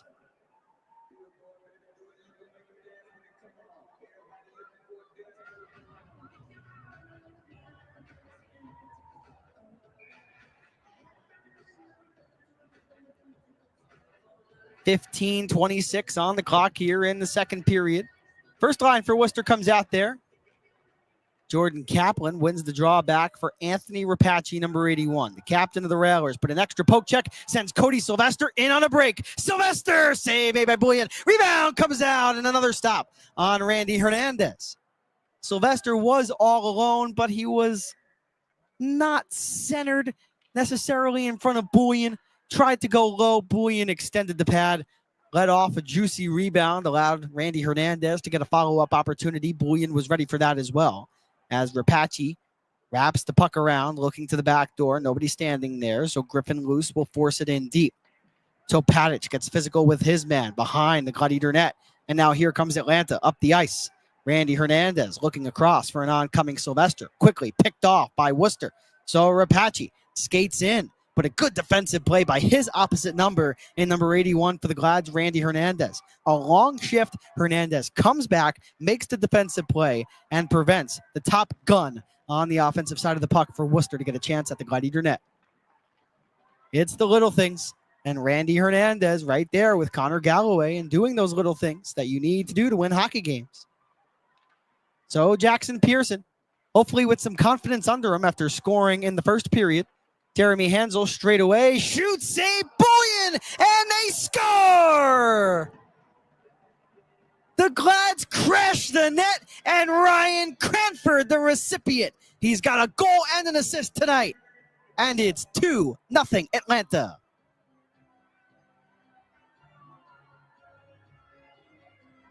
Jackson Pearson leading the charge, so perhaps it is Jackson Pearson's second goal of the night. But regardless, it's a goal for the Glads, and it's a 2-0 lead for your Atlanta Gladiators. You get pucks and people towards the net, good things tend to happen. And good things happened right there for the Gladiators as they double their lead. It's 2-0 at the DCU Center. Let's update that ticker, shall we? It's not 1-0 Gladiators anymore. It's 2. Oh, how sweet it is. Still waiting on the goal officially. But Jackson Pearson once again led the line. So it should be his goal. And it's Jackson Pearson, his second of the game. Jackson's on hat trick watch as a one-timer comes into the net. And Drew DeRitter makes a lower body save.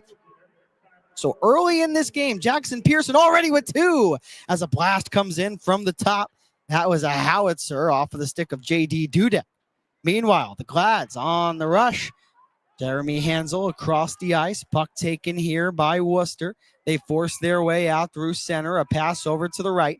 Missed the outstretched stick of Sharametta. And as a result, we have a whistle and immediate timeout to come. 13:23 to go here in the second period. The Atlanta Gladiators have a 2-0 lead. Jackson Pearson has both goals.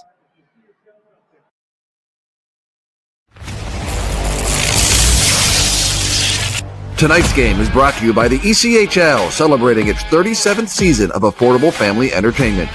The ECHL would like to thank everyone in attendance for your support of ECHL hockey.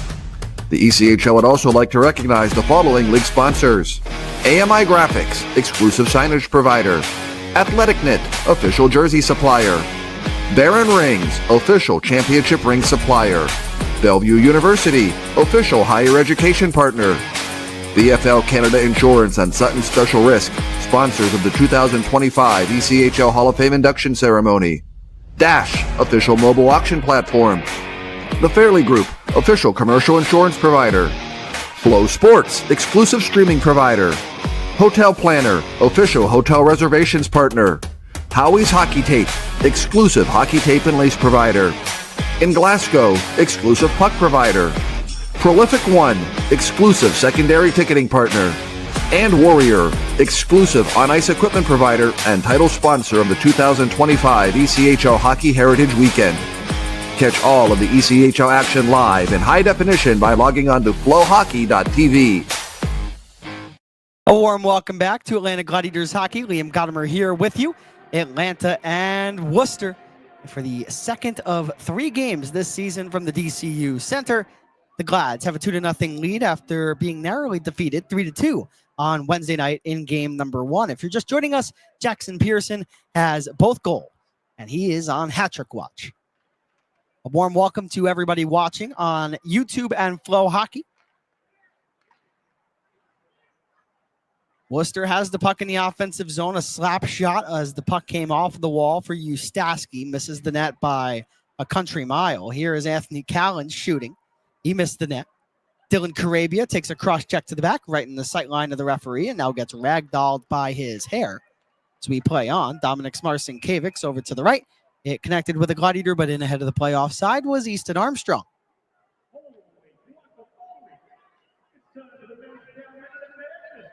Lots of time indeed, as Tom McLaughlin says, for one more for Jackson Pearson. The goal officially comes at 6 minutes exactly.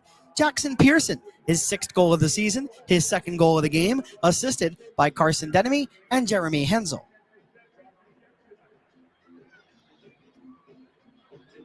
And it's hard to label any game as a must-win this early in the season. But for the Gladiators, as I've mentioned throughout tonight's broadcast, 14 points out of that 4th and final playoff spot entering tonight's game.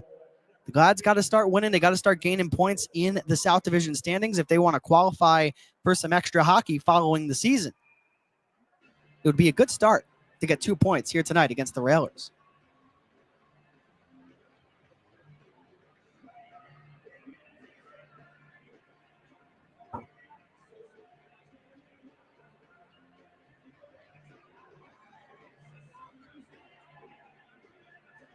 .12:34 to go here in the second period. Liam Gotimer here with you for a YouTube live broadcast. Also on the ECHL's exclusive streaming partner and Flow Hockey, as always. Puck sent in from the neutral zone to the side of Drew DeRitter, who comes out of his net into the trapezoid, gets his stick down, moves the puck along on the forehand, and will send the Glads up the ice. Puck kept in, however, by Worcester. Derek Topatic tasked with getting it out. He cannot. Puck kept in, far corner. Sharp angle try comes in on DeRitter. Now back out to the top. Quick try by Griffin Luce is blocked before getting to DeRitter and goes up over the glass and out of play. Griffin Luce, who just had that opportunity, not wearing his familiar number 25 that he wore with the Gladiators, now wearing number 22 with Worcester. Under an American Hockey League deal with the Hartford Wolfpack, 6'3", 215 pounds, 26-year-old defenseman. 13 points in 43 games this year with Worcester. He's really found a home with the Railers. Griffin Luce, one of those good guys in this league. Tough year last year for Atlanta, but he gave it everything he had every single night. You remember players like that. So Welsh for Griffin Luce. He shoots, save DeRitter, and he gets over to stop the follow-up on Callan, who wraps it around the net. DeRitter is off balanced a little bit, and he now gets over to the far post, lifts his glove up in hopes of a whistle, and he gets one. A helmet issue for Drew DeRitter, who takes it off, and will get ample time to make the adjustment by the referee. The one referee in tonight's game, Ryan Siegel, number 42. The two linesmen, David Rosaitis, number 90, and Maxime Bedard, number 65.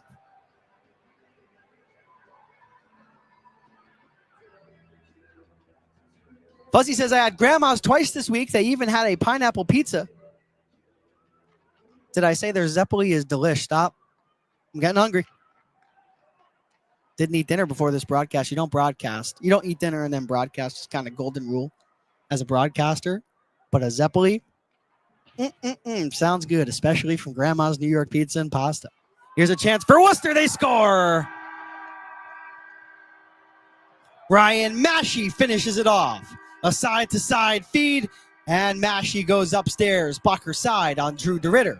And this lead for the Glads is cut straight in half. It's 2-1.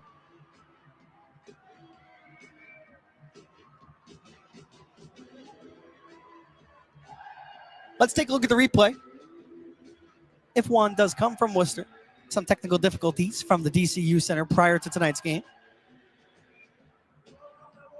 So no replay, but a goal for Worcester. And again, it was a very similar play to the Gladiators' first goal scored by Jackson Pearson. Just a backdoor feed. Finished off. Pearson got the first goal of the game in that fashion for the Glads, and now in a similar way, Worcester gets their first goal of the game, and it's a 2-1 score from the DCU Center. 11-11 to go here in the second period. Make a wish. It's 11-11. So Ryan Cranford gets over to the right point and lays a hit onto his man. Turning is Rapace, drops his stick, throws a shove onto a Gladiator. Worcester can't pick up the puck here in the offensive zone, but an extra poke check from Donhauser. Had possession onto his tape just for a moment, but it's whacked back out to neutral and subsequently fired in cross corner by the Railers. Worked right back out by the Glads, and Carson Denemy will send it up the near wing. Jackson Pearson looking for that hat trick. No hat tricks in his professional career for Jackson Pearson. Offsides at the line. for Worcester. We have another stoppage. 10:26 on the clock here in the second.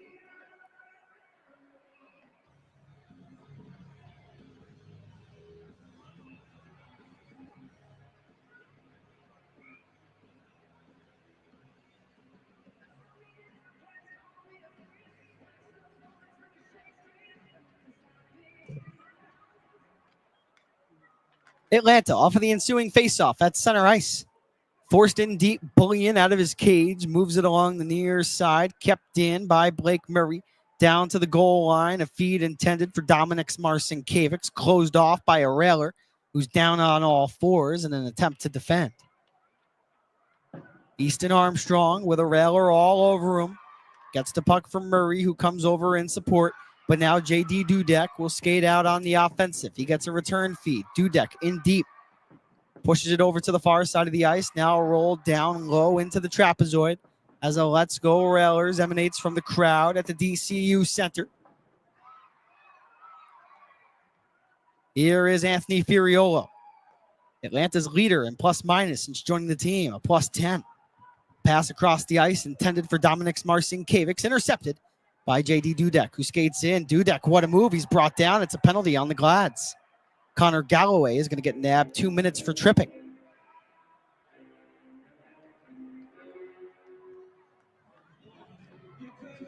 So let's head to immediate timeout. 9 minutes, 25 seconds left to go here in the second period. Atlanta with a 2-1 lead, but they will be shorthanded when we come back. 2 minutes for tripping on number 20, Connor Galloway. The Atlanta Gladiators know that to perform at our best, we need to fuel our body the right way, and that's why we love Jason's Deli. With a wide variety of delicious sandwiches, fresh salads, and hearty soups, we can always count on a satisfying meal. The quality ingredients and generous portions keep us energized and ready for action. Whether it's a quick lunch or a hearty dinner, Jason's Deli is the perfect spot for players and fans alike to enjoy great food and stay energized. For meals that power our game, Jason's Deli is our top choice.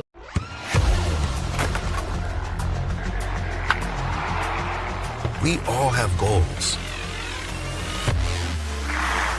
But let's be honest.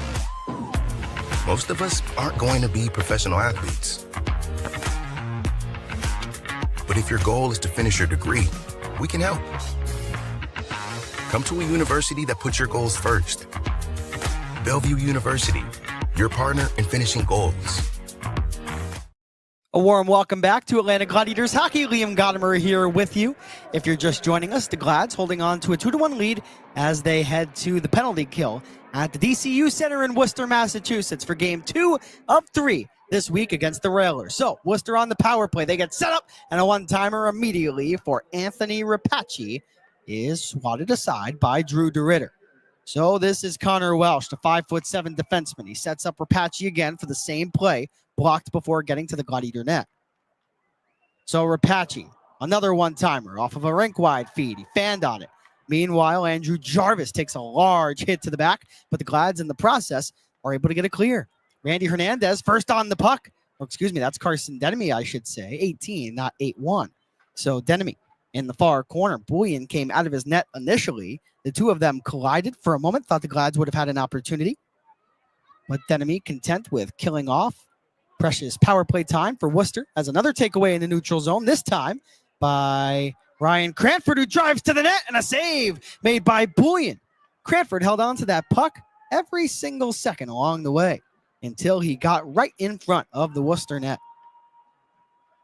Ryan Cranford and Jackson Pearson, I would argue, each having their best games of the season tonight. Not just because Pearson scored 2 goals. Again, one of the best lines. And I'm happy to see head coach Derek Nesbitt, assistant coach Matt Ginn, put Cranford and Pearson back together. We saw the magic they were able to produce together as first-year pros last year, in albeit a tough season for the club. Another clear for the Glads. 30 seconds to go on the Worcester power play. They have to come up another 200 feet of ice in an attempt to score the game-tying goal. So Mason Klee over to the left wing side. Now in over the attacking line. Riley Janelle has it. Left side hash marks. He's got a man to his right. That's Griffin Luce. Instead goes down to the goal line.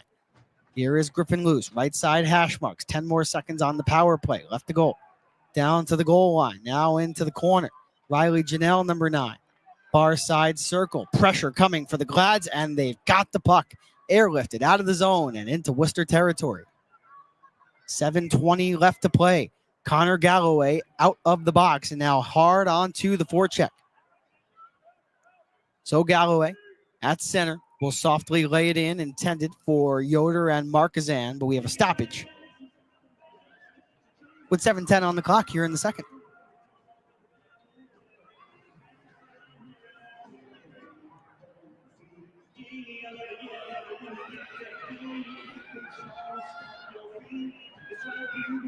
The Gladiators this season, when leading after 2 periods of play, have a record of 12-1-1-0.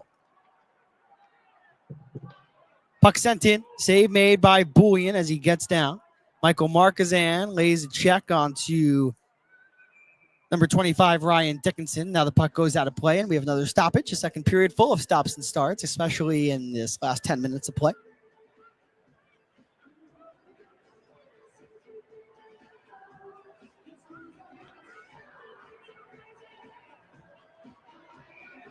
Once again, we'd like to shout out all of our partners here at the Atlanta Gladiators.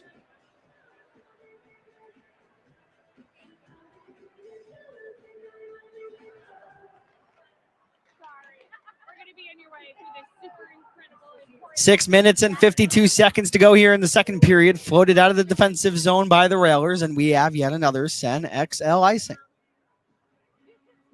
Atlanta and Worcester will face off for the final time this season tomorrow night. The puck drops at 6:05 p.m. And I'd like to welcome everybody who is listening and watching tonight's game, whether that be on Flow Hockey or YouTube, to come to the Atlanta Gladiators watch party tomorrow. The doors open at the Aloft Hotel in Lawrenceville, Georgia at 5 o'clock. Puck drops at 6:05. Come join the Glads, grab a seat on a comfy Aloft couch, and watch the game on the ECHL's exclusive streaming partner, Flow Hockey. And of course, you'll be able to hear this lovely voice as well. If you find it lovely, I hope you do. Puck goes out of play again. I'm just on repeat saying that.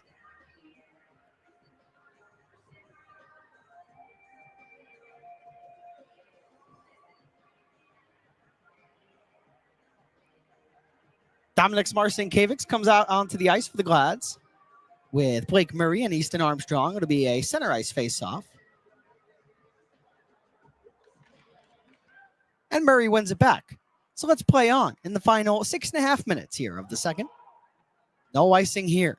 Puck dumped in by the Glads. Dominic Smarcinkiewicz, one half of the twin brother combo out of Riga, Latvia. His brother Patrick's on injured reserve, just heading onto IR today.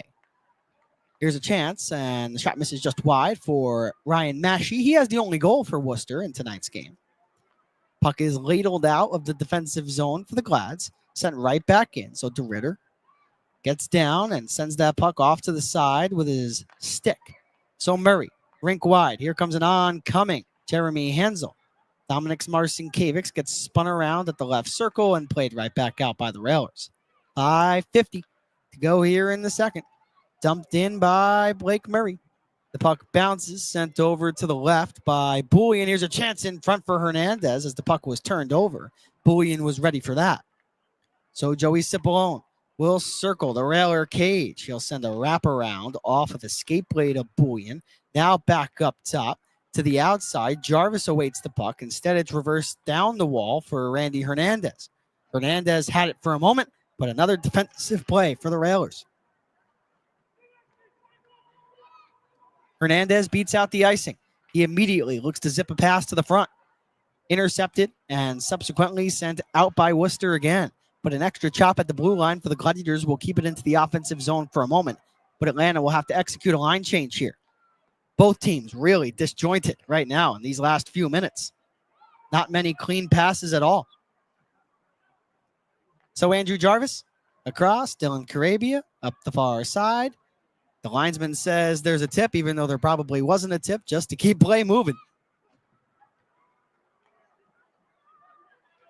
So the Railers skate in. Riley Janelle down low past the goal line for number 33, Lincoln Hatton. He's one of the 2 extra forwards with Matt Ustaski, as was the case on Wednesday. Griffin Luce has it at the right point.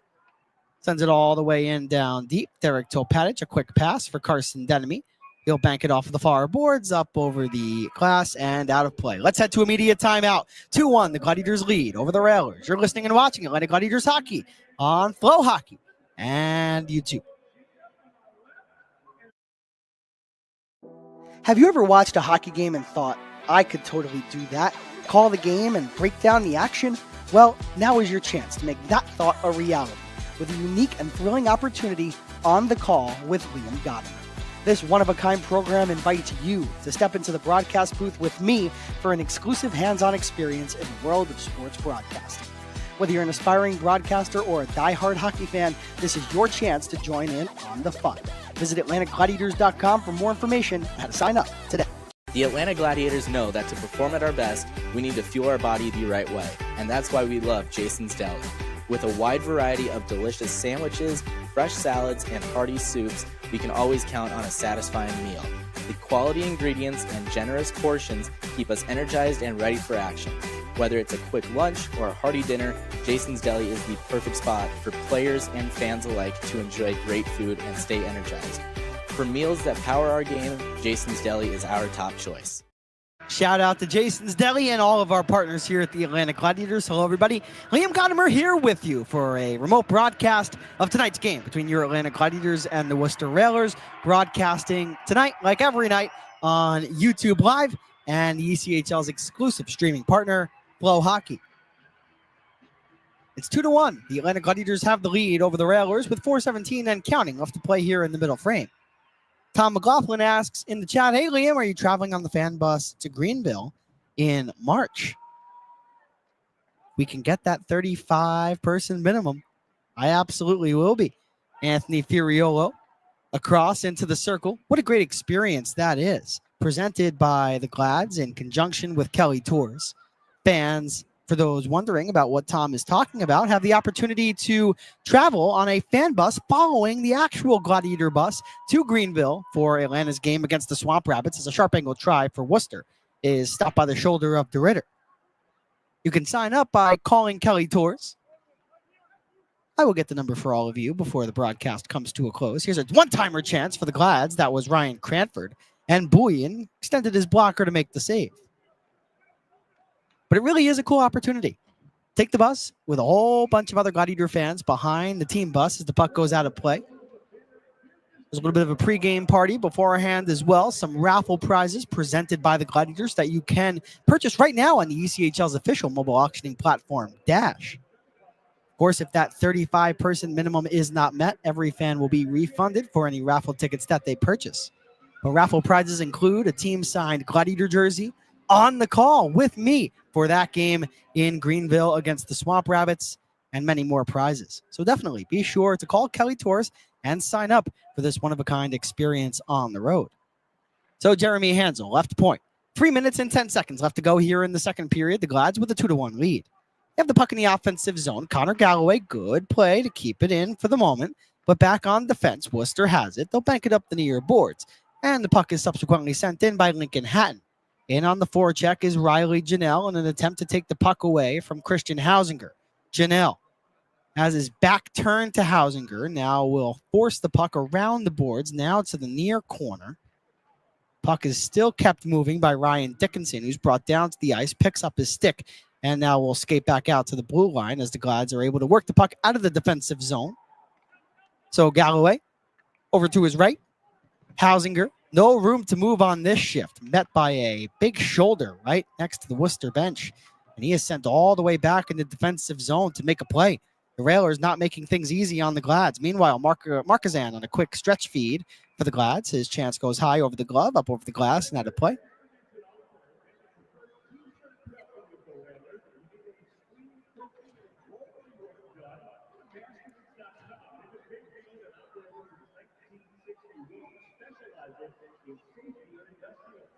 And hopefully this bus trip with the Atlanta Gladiators presented by Kelly Tours in conjunction with the Glads, not something that Atlanta does just this season, hopefully in future years as well. Of course, we always want to make the fan experience different and exciting for all of our season ticket holders who we truly do care about very much so. And I know that it was a pretty big change going from Mixler to YouTube as well on the broadcasting side, but thank you for being open to this new way of enjoying Atlanta Gladiators hockey. It means a lot to me. As the puck goes out of play after a chance for the Glads, a diagonal feed intended for Andrew Jarvis, and the frustrating second period continues.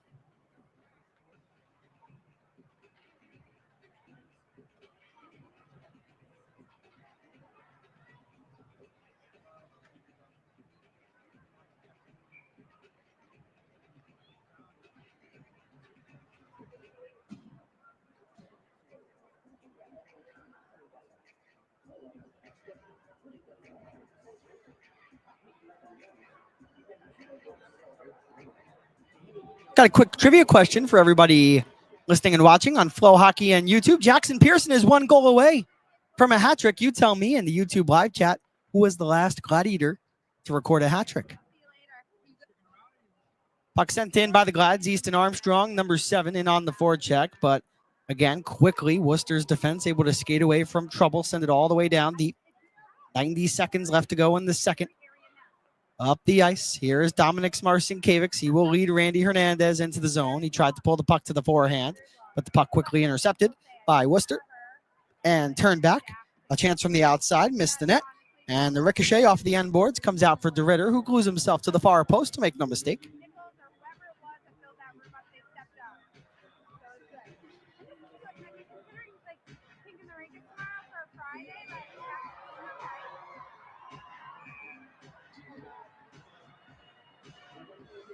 Got some comments in the YouTube live section. Cody Sylvester, that's right. Cody Sylvester with the last Gladiator hat trick.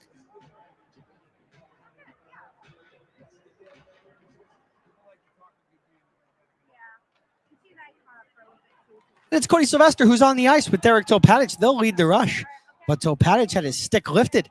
Now the puck turned back by the Railers. Anthony Cowan, number 44, gets ridden into the near corner boards by Joey Cipollone.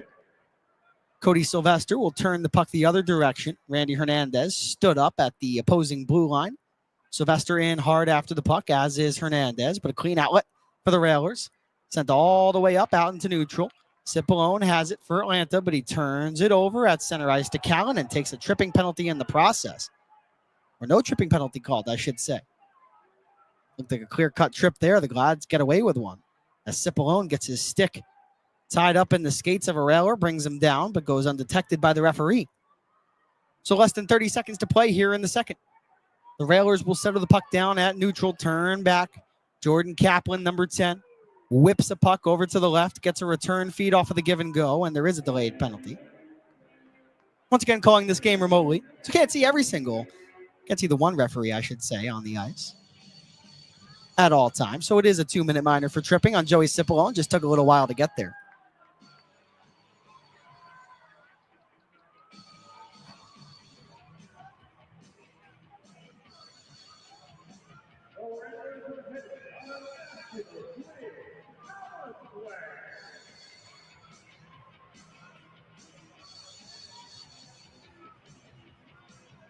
So 14.3 seconds left to go.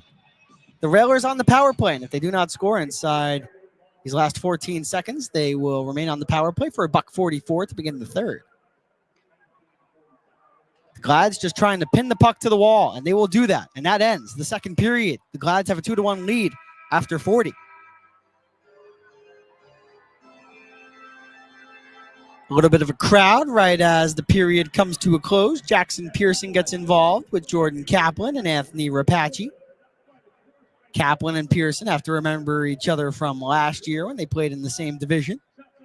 They continue to bark at one another, but they'll skate away.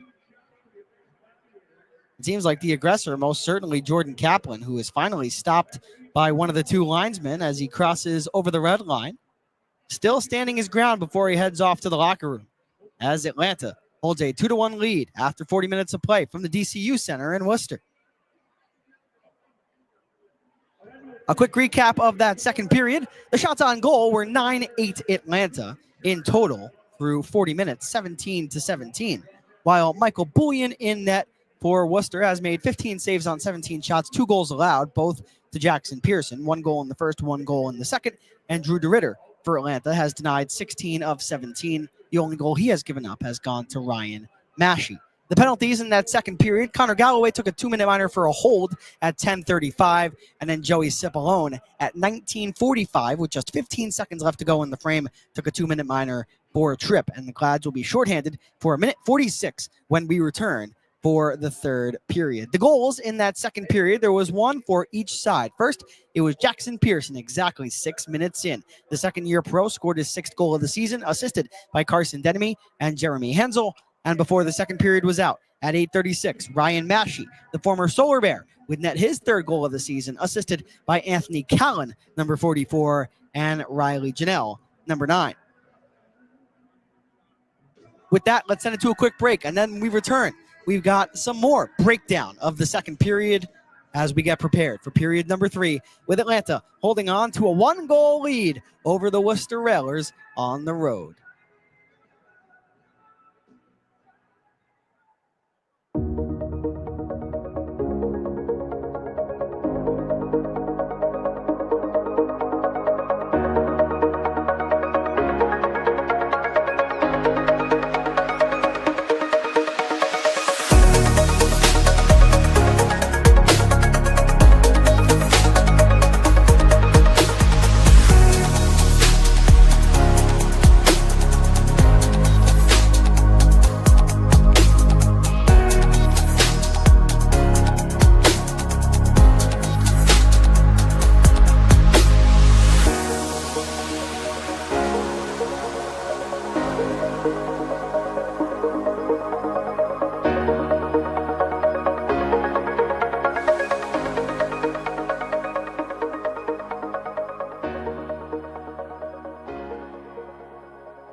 Tonight's game is brought to you by the ECHL, celebrating its 37th season of affordable family entertainment. The ECHL would like to thank everyone in attendance for your support of ECHL hockey. The ECHL would also like to recognize the following league sponsors: AMI Graphics, exclusive signage provider; Athletic Knit, official jersey supplier; Baron Rings, official championship ring supplier; Bellevue University, official higher education partner; BFL Canada Insurance and Sutton Special Risk, sponsors of the 2025 ECHL Hall of Fame induction ceremony; Dash, official mobile auction platform; The Fairley Group, official commercial insurance provider; Flow Sports, exclusive streaming provider; Hotel Planner, official hotel reservations partner; Howie's Hockey Tape, exclusive hockey tape and lace provider; In Glasgow, exclusive puck provider; Prolific One, exclusive secondary ticketing partner; and Warrior, exclusive on-ice equipment provider and title sponsor of the 2025 ECHL Hockey Heritage Weekend. Catch all of the ECHL action live in high definition by logging on to flowhockey.tv.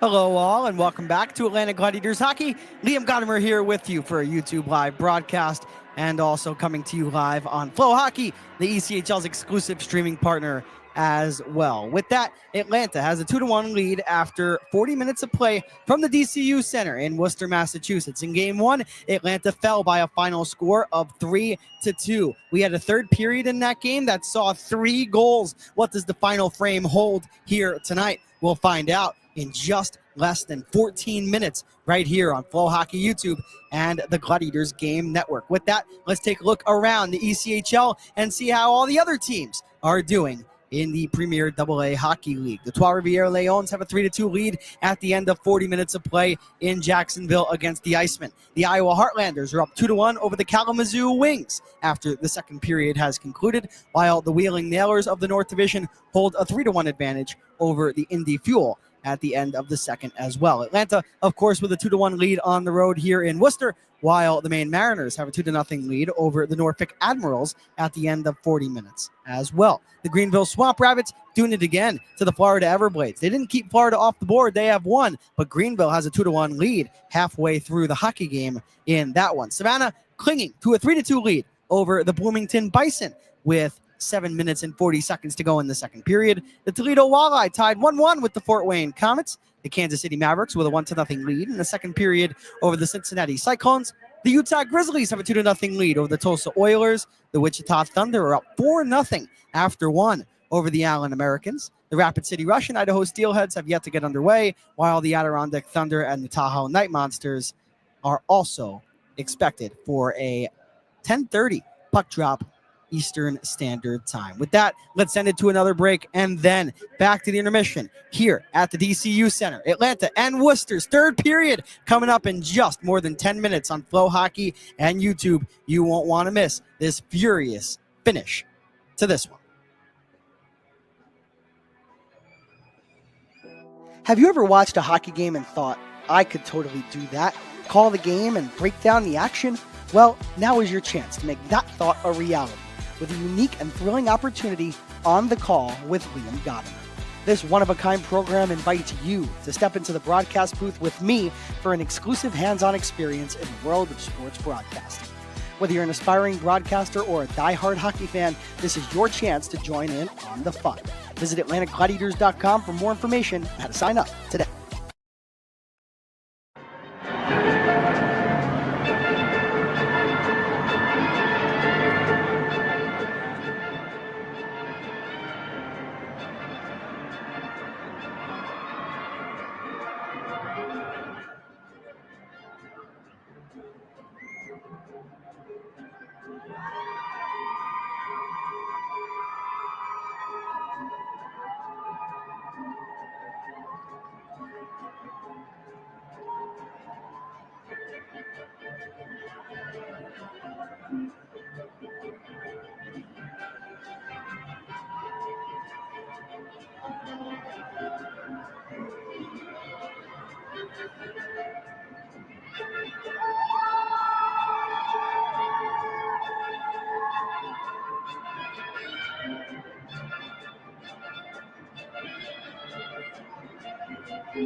Now it's time for Anytime Fitness Flex Again.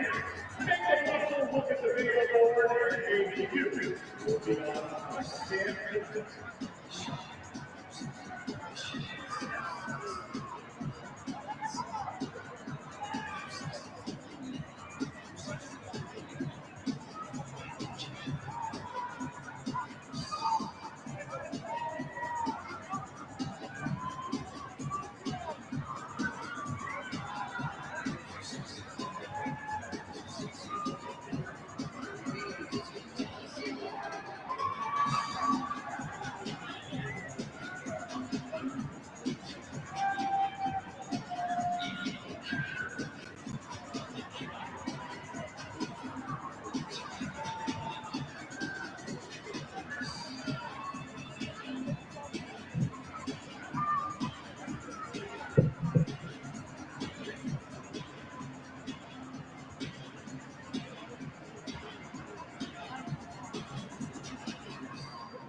Well, now it's time to name that beatbox, the original party punch, and I've got some beatbox goodies in here. Emma and Amelia are going to try to win by naming this tune.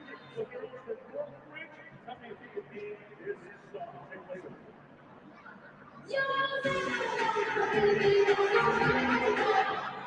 I bet I knew this song, and I don't know who it is.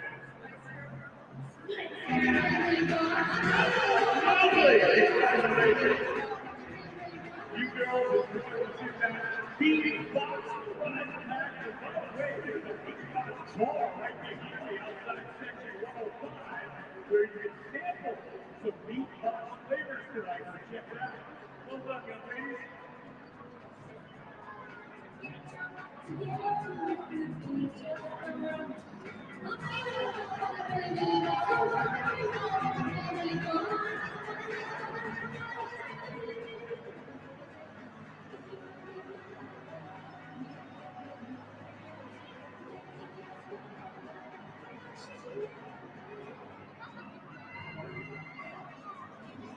This season, Flow Hockey can be your home for all things regular hockey, local on the road. You can catch all the ECHL and AHL action online at FloHockey.tv. That's FLOHockey.tv or download the app.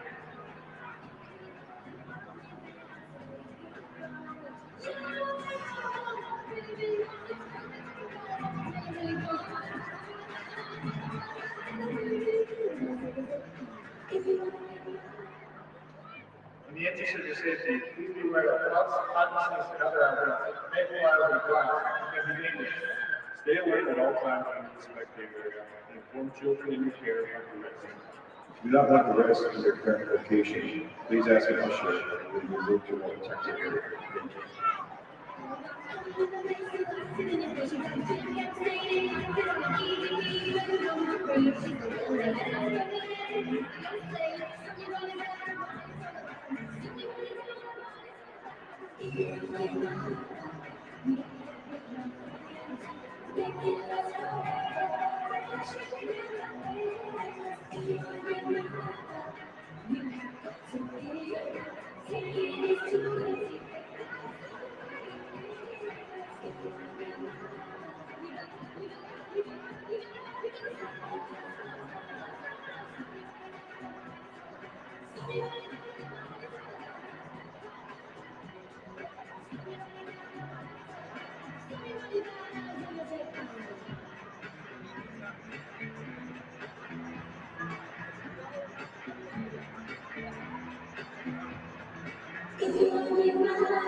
Hello, Glads fans, and welcome back to Atlanta Gladiators Hockey. Liam Gotimer here with you. The third period, less than 2 minutes away from starting, as your Atlanta Gladiators hold a narrow 2-1 advantage over the out-of-division Worcester Railers. On Wednesday night, Worcester won a game 3-2 over the Glads, the first meeting since February of 2020, and here tonight, the Glads flipping the script on their out-of-division foes in the Railers with a lead entering the final frame. On Wednesday night, we saw,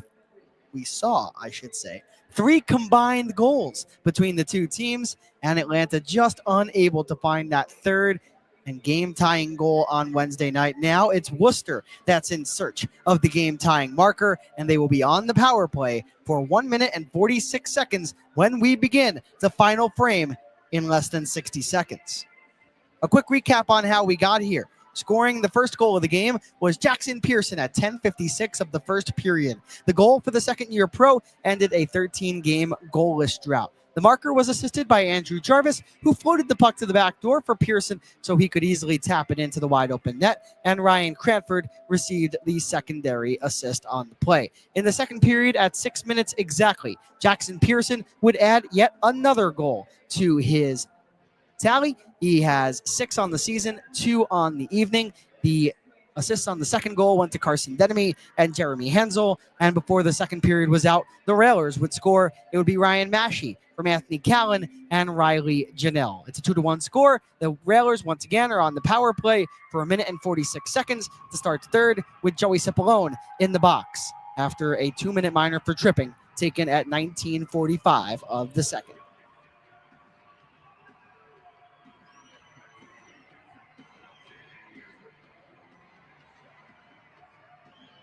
With that, it's time for our starters for the third period, presented by CenXL for the Glads.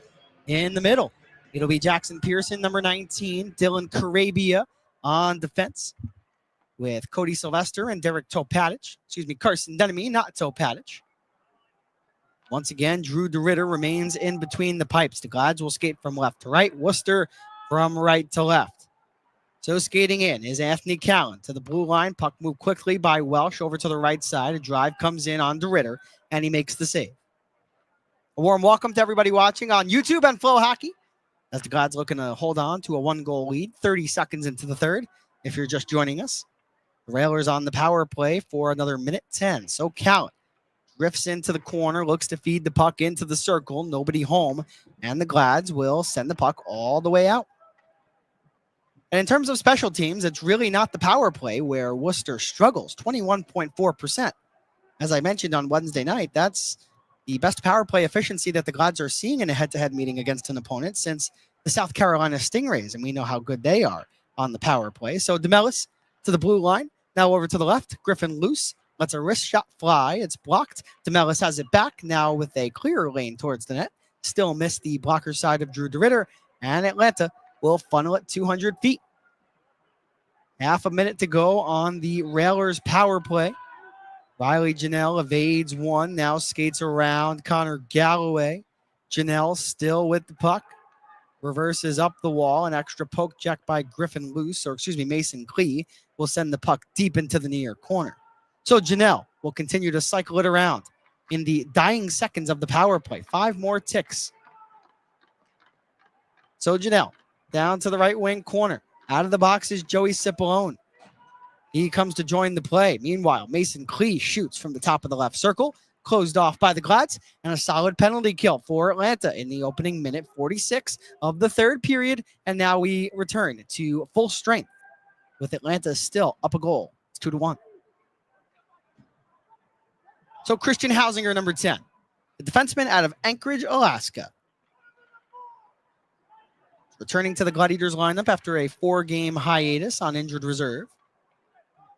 Joey Cipollone outside of the Railer blue line had to wait for an oncoming teammate to get out of the zone, or it would have been an offsides. So Fiorillo picks the puck off deep in his own zone. Over to the far side, Dominic Marcinkiewicz stood up, so the Glads forced to settle it down behind their own net. Not a lot of room to move on either side tonight.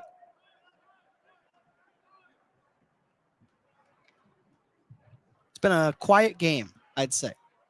Easton Armstrong swings the puck over to the left wing. Now here come the Glads. Blake Murray saw it hop over his stick, laid right back out by Worcester, right back into possession of the Glads.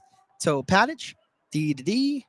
Dominik Marcinkiewicz back for Toe Patic around the Gladiator net, and here comes number 28. He'll float a backhander to the near wing for Easton Armstrong. Good pass. Blake Murray skates in, fires on high over the glove of Bullion. Easton Armstrong to the top. Hansel already with an assist tonight, looking for another one. Missed the cage. Armstrong was right in front. So Murray again. Down to the goal line. Easton Armstrong had it for a moment off of his stick. And now head manning a 3-on-2 will be Callan. Janelle back for Callan. Quick shot.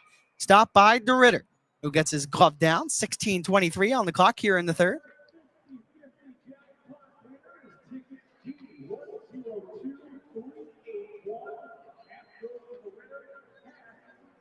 Got some message in the YouTube live chat. Fuzzy says he can always sing karaoke with Jared and Trevor. That's if Jared and Trevor will ever sing karaoke with me.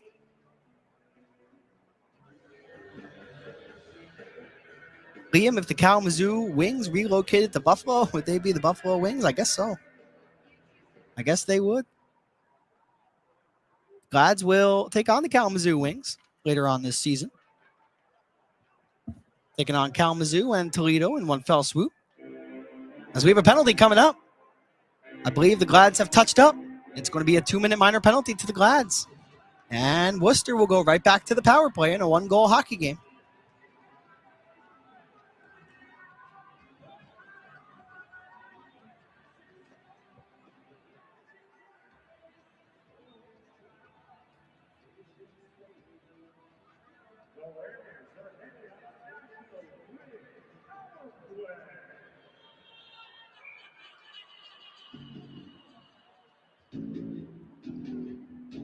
So the Railers to the power play. 2 minutes on the clock, 16:12 to go here in the third.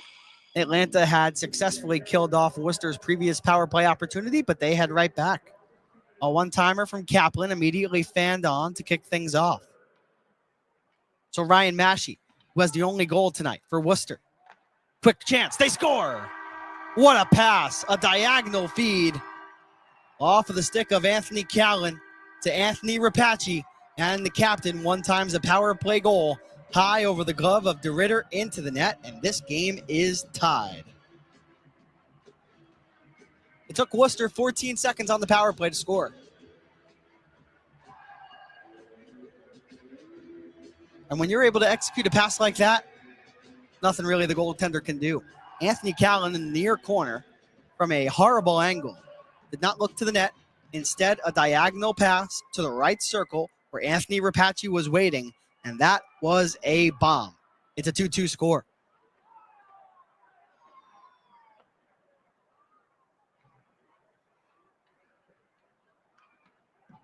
So the Glads looking for a response here as Worcester has tied the game on the power play. The goal goes to Anthony Rapace, who was my player to watch on Wednesday night. And Rapace means so much to this Railers team that he could really be the player to watch every single night.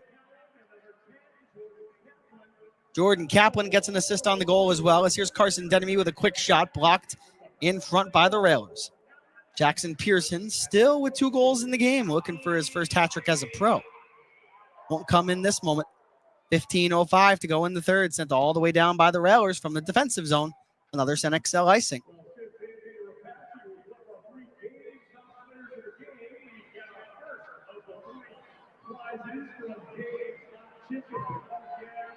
Still waiting on the goal for Worcester. But I can confirm it is Anthony Rapace. Rapace skating in his 4th season with the Railers. He's the captain of this group, 34 years old. Out of Minnetonka, Minnesota.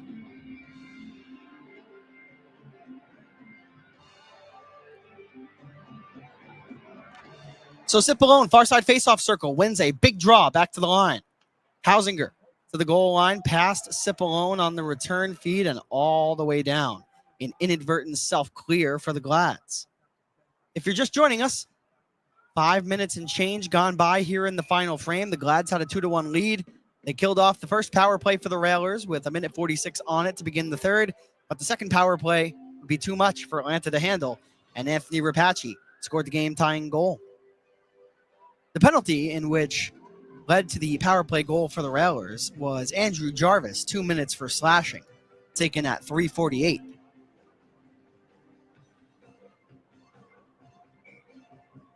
Got to stay disciplined. It's the name of the game. But Andrew Jarvis set up the first goal of the game for the Gladiators. It's been huge for Atlanta on a multitude of different occasions. Just takes an untimely penalty there. The penalty kill, not able to help him out. So here is Cody Sylvester, number 16. He shoots, and a pad save made by Bullion. Good to see Cody Sylvester back on the ice. It's been a while since he's had a shift. Of course, that's partially due to the fact that Atlanta has been shorthanded for much of the third period thus far. Might be a break for Worcester, and it will be. This is Jordan Kaplan, and he goes sliding into the end boards. Gets right back up to his skates. Did not get a shot away on DeRitter. He really barreled his way towards the net and took the brunt of that as a glove save by Bullion on Hernandez. Here's Carabia with a floater into the glove of Bullion. Dropped down for his defense. Nearly turned over as the Glad's hard here on the forecheck. The Railers will just get it out. Ryan Maschie will slap it into the far corner. DeRitter keeps it moving. Maschie goes down as he connects with a Gladiator. Good thing that the referee saw Maschie lose his edge and didn't just call a penalty once he saw Maschie go down. Definitely did lose his edge, and that's the reason why he fell down. So Andrew Jarvis for Easton Armstrong, who will send it in. Bullion keeps it moving over to the far side of the ice. Riley Janelle has it inside his own blue line. He'll lead a man. It's Welsh who will dump it in. If you're just joining us, 13-10 and counting to go in the third. Atlanta and Worcester tied at 2. So Easton Armstrong, number 7. He comes in over the line onside. Patient with the puck. Dragging and shooting is Dominik Marcinkiewicz, and his try was blocked. Nice patience by Dominik. Meanwhile, the puck knocked down by Armstrong. The setup for Topatic, and the one-timer stopped by Bullion, and the shot came after the whistle. Topatic said, "I'm sorry, didn't mean to do it," and still took not 1, not 2, not 3, but 4 shoves by 4 different Railers, and now some punches being thrown. Dylan Carabia there as the gloves have dropped. Excuse me, that's not Dylan Carabia, that's Michael Markazan. So Markazan and Anthony Callan have dropped the mitts. The 6'5" Michael Markazan against the 6', 185-pound Callan. As they go riding into the corner, they wrap each other up in a bear hug, and that's it as the 2 linesmen get in the way. So Michael Markazan with a fight against Anthony Callan, standing up for Derek Topatic, who took some hits that were not deserved. I understand that shooting the puck after the whistle is looked down upon, but Topatic immediately put his hands up in the air and said, "Did not mean to do that." Topatic is not that type of player. And why be the aggressor when you're the road team in a tie hockey game? 12:50 to go in the third. Let's head to our first media timeout. You're listening and watching Atlanta Gladiators Hockey on Flow Hockey and YouTube. The Atlanta Gladiators know that nothing fuels our game like a delicious meal from Grandma's New York Pizza and Pasta. With fresh ingredients and a variety of mouth-watering toppings, Grandma's has something for every fan. Whether you're enjoying a classic pepperoni or trying one of their creative specialty pizzas, you can taste the passion in every single bite. So, next time you're looking to gather with friends or celebrate a win, head to Grandma's New York Pizza and Pasta in Lawrenceville and Sewanee, where great food and team spirit come together.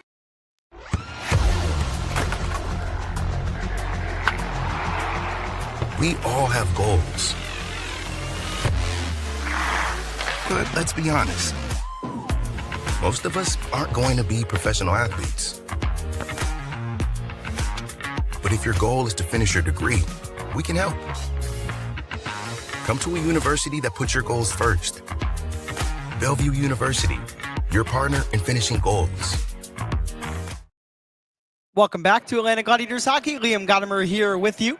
We had a fight between Anthony Callan and Michael Markazan before the commercial break, and the officials still trying to figure out the penalties to see if there will be any loss of manpower on the ice. With that, let's take a look at the YouTube live chat. Any questions? Amy Palmer says, "Hi, Amy. I may have missed it, but why is Jarvis wearing 6 instead of his usual 25? So I don't want to speak for Andrew on this, but just to keep it general, he had a death in the family and he went on bereavement. And coming back to the team, he elected to change his number from 25 to 6. And our thoughts are with Andrew Jarvis and his family during this difficult time. And Andrew, just such a terrific person, really.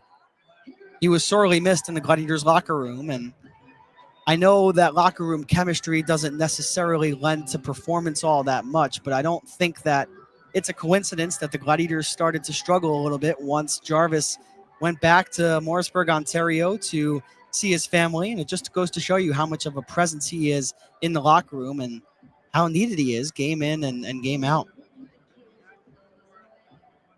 As a broadcaster for the team, you really do get close to the players, and you really do get to realize those who are in it for the best reasons. And Andrew Jarvis loves the game, loves his team, and loves being a part of the Glads. So Jordan Kaplan takes a big hit. The puck dumped in on Drew DeRitter. It's go time now. 12:35 to go in the third. No loss of manpower on the ice. In the box, Anthony Callan and Michael Marquezan, 5 minutes each for fighting. Sorry, I'll redo that. 5 minutes each for fighting. Always wanted to do that. I think Wes McCauley did that in the NHL. Esteemed referee. I got to bring more hand movements out now that we're on YouTube. So the Gladiators have the puck here behind the Worcester net. The Railers have tried to get it out, and they will by airlifting it.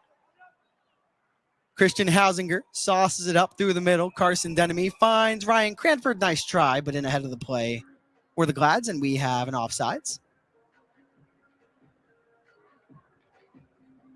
Glads searching for their 20th win of the season tonight.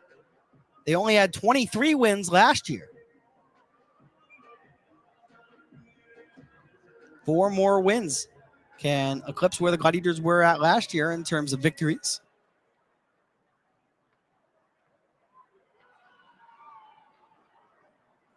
So Matthias Raniemi up the near boards. Riley Janelle, the speedy forward, fires on in and out of the glove of Drew DeRitter, who makes no mistake cutting down the angle, coming all the way out and extending his left hand to get a piece with the glove. So the Glads have it in the defensive zone. Cody Sylvester has a man all over him, and he turns it over to a railer outside of the blue line, but we have a penalty. Glads don't want to engage here. I believe it's Worcester that's going to get nabbed here. We'll find out in just a moment. The Railers tied the game with a power play goal, and now the Glads are heading to a power play themselves. How about that? Matt DeMellis to the sin bin. 2 minutes for you can't do that.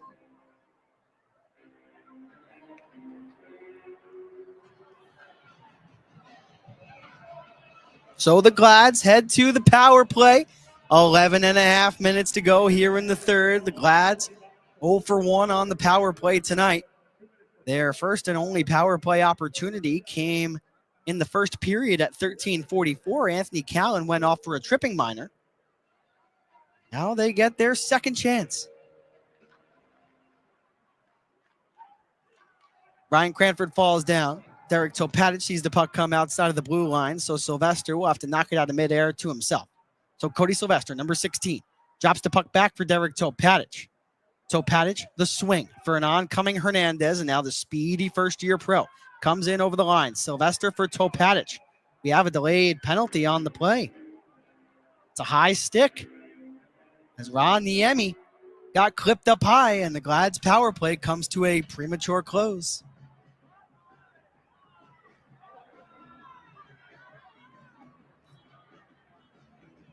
Randy Hernandez goes to the box.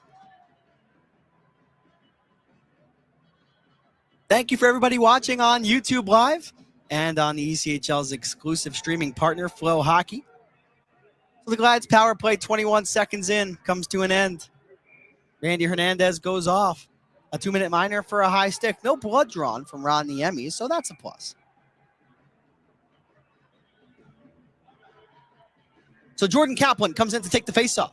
He opposes Jackson Pearson, who is on hat-trick watch. 2 goals for the Gladiators tonight. Both of them have gone to Jackson Pearson. So the puck dumped in by Carson Denemy. Pearson in the corner. 4-on-4 hockey here. Derek Topatic, right point.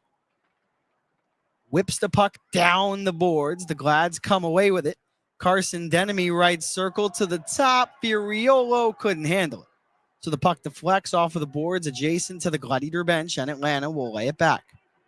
Glads playing keep away here from the Railers, as Worcester will be on an abbreviated power play once the 4-on-4 comes to a close. Here's Denemy looking to go short side, and he had a good lane to the net. Just missed the cage. We continue on.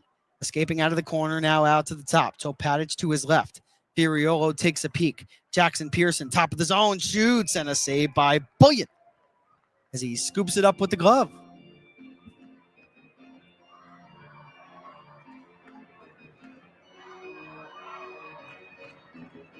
As Bullion cleans his crease.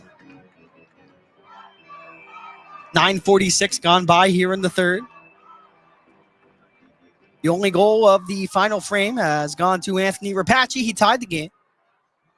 Rapace is 23rd from Callan and Kaplan. Anthony Callan, 2 assists tonight. Rapace and Mashi with the goals.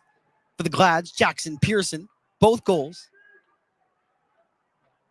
Andrew Jarvis, Ryan Cranford, Carson Denemy, and Jeremy Hansel also have points for the Glads. So Cole Donhauser, the former Swamp Rabbit, will pirouette in the near corner. Now to the perimeter. Anthony Hora will cross for Mason Klee. His wrist shot missed the net. The Glads cannot clear. They take a shove into the corner. Puck comes to DeRitter. He elects not to freeze, so he'll drop it off for his defense. The Railers will back off just a little bit, and we'll get a line change as we're under 10 minutes left to go. Furiolo sent the puck to a vacated area where there were no Gladiators, so he had to skate over and make sure that the puck wasn't turned over. Meanwhile, Blake Murray for the Glads skates into the near corner. Matt DeMellis comes away with it deep in his own zone, so DeMellis will fling it on the backhand over to the near wing. Skating in and driving down the wall now is Kaplan. He's met by Hausinger, and the Glads clear as Randy Hernandez comes out of the box. We return to full strength. But since the clear came right as Hernandez was coming out of the box, this is an icing presented by Senexel Georgia.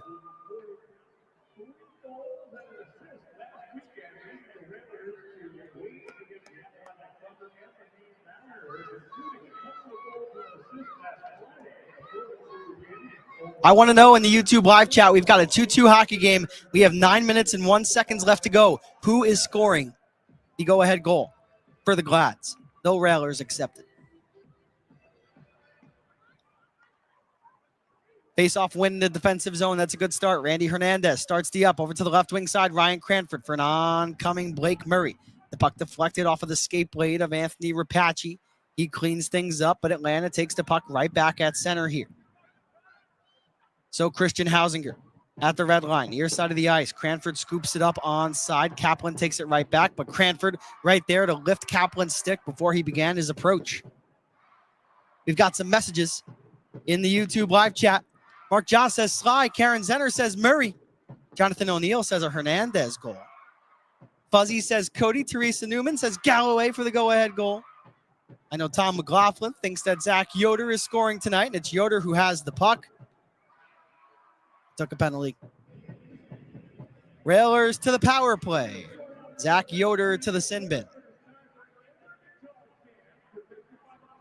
8:16 left to go in the third.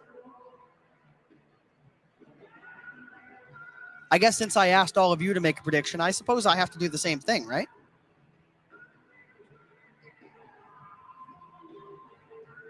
It's been a while since the Glads have scored a shorthanded goal. Maybe. Shorthanded goal coming up right here.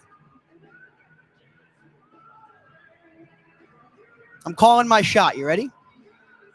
Dylan Carabia, first goal of the season, shorthanded. Game winner. I'm feeling a Carabia goal. Yoder on a breakaway coming out of the box. Now, that would be something. Amy says, I'm going with Ryan Cranford. Tom says, Jackson for the Hattie. That's a great choice. I could see Carabia skate in, maybe pick the puck up as the trailer. Maybe fire one glove side on Bullion. Can you imagine? That would be pretty epic. Just speak it into existence and it happens. I would go nuts. Then you'd really get your money's worth having the Glads on YouTube. Come on, Dylan. Come on, Dylan. Come on, the Glads. Carabia on the ice. Atlanta shorthanded here. A face-off win. Good start. Andrew Jarvis cannot clear, so the puck kept in at the top for Worcester. Down the boards to the near corner to the back door. Nobody there for the Railers. Played from the half boards now to the top. Mason Klee has it left dot. Klee works in, shoots. His shot got deflected away. Kept into the zone, however, by Worcester. Coming over is Carson Denemy, aggressive. Jackson Pearson there as well. Denemy forces it past the line. Pearson skating up, and the puck did never get to Pearson. Nearly a shorthanded break. Carson Denemy shorthanded.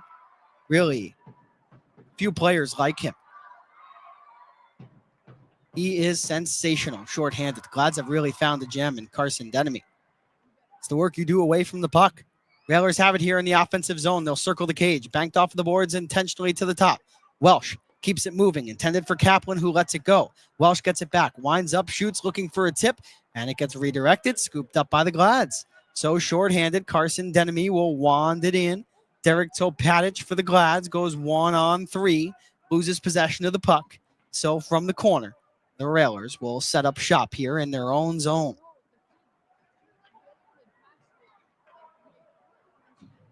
6:55 to go in regulation. 40 seconds to go on the Railers power play.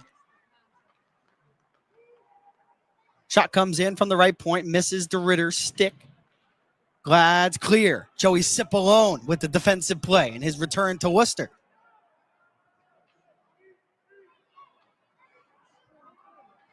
So Anthony Hora for Riley Janelle. He dances through, falls down to the ice. The crowd wants a penalty, but the backside referee said, no, let's play on. And now play blown dead as the Gladiators touch the puck. The referee did not have his hand in the air. The Railers are super confused, and how do you like that? Did they get the Railers? Griffin Luce not happy with it. They did not get the Railers. I thought Lucer maybe was headed to the penalty box, but no.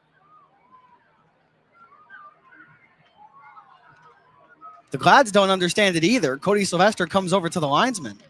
And now stick taps to both Anthony Callan and Michael Markazan as they come out of the box following their fight. So we'll keep it here at the DCU Center. A little bit of a delay here.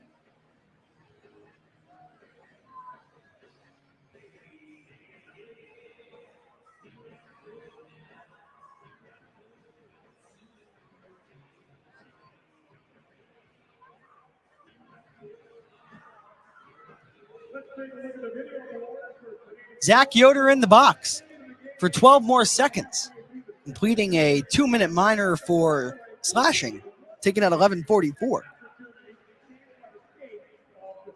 So the faceoff comes outside of the blue line. Atlanta will be shorthanded once more for another 12 seconds, 6:27 to go in regulation time. Atlanta and Worcester, if you're just joining us on YouTube or Flow Hockey, tied 2-2. Another offsides, as Ryan Mashey could not come into the zone cleanly. Zach Yoder just standing like a statue, waiting patiently, get out of the box and rejoin the play, have some more fun with his teammates in what's a tight hockey game heading towards the tail end of regulation time. If you're just joining us, Jackson Pearson has both goals for the Glads. So face-off won by the Railers. Let's do it. Left wing side, Cole Donhauser, number 29, to the top. Welsh to the corner. Donhauser keeps his feet moving away from Carabia. Now has some space, right circle, shoots. DeRitter comes out, gets tangled up with a Railer. Now the Glads will work it out of the defensive zone. And here is Cody Sylvester, number 16. He had it for a moment. Laid right back by Worcester. All the way down. Should have been an icing. Wasn't one. Now the Glads will be forced to get it out of the defensive zone, and they will. So Sylvester with some time and space. 5:45 to go. Blake Murray patient with the puck. Over to the left. Here is Sylvester. In over the attacking line. A backhander floated wide of the goal. Kept in at the blue line by Atlanta. And they hit the post. Was that Dylan Carabia? My, oh my. Sylvester to the left. Carabia sends it back. High riser. by Sylvester, goes over the cage. That was Furiolo who hit the post. Meanwhile, Murray, rink wide, Sylvester. The Glads have something here. Topatic for Sylvester. 5:15 left to go. Back for Topatic. Backhanded down deep along the wall. Sylvester fights while double teamed to try and keep it in. He can't. It's airlifted out by the Railers without icing the puck, and they'll get a chance. And DeRitter closes up the pads. Oh, what a save by Drew DeRitter to deny Mark Sharametta on perhaps what could have been the game-winning goal. 5:01 to go in the third. Let's head to one final media timeout as Atlanta and Worcester still knotted up from the DCU Center.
.501 left to play. Liam Gotimer here with you on Flow Hockey and YouTube. A warm welcome to everybody listening and watching. Atlanta and Worcester tied at 2. Do we have overtime forthcoming tonight? We'll find out shortly. So Anthony Callan comes in to take the faceoff. He dropped the gloves with Michael Marquezan tonight. He wins the faceoff, but perfectly for Easton Armstrong. Easton says, "Thank you very much, good sir." Connor Galloway cannot send it in, so Worcester will turn it right back. So Drew DeRitter out of his net. A solid night in between the pipes for number 34. Quick shot from the blue line, and DeRitter adds to that solid night with yet another save.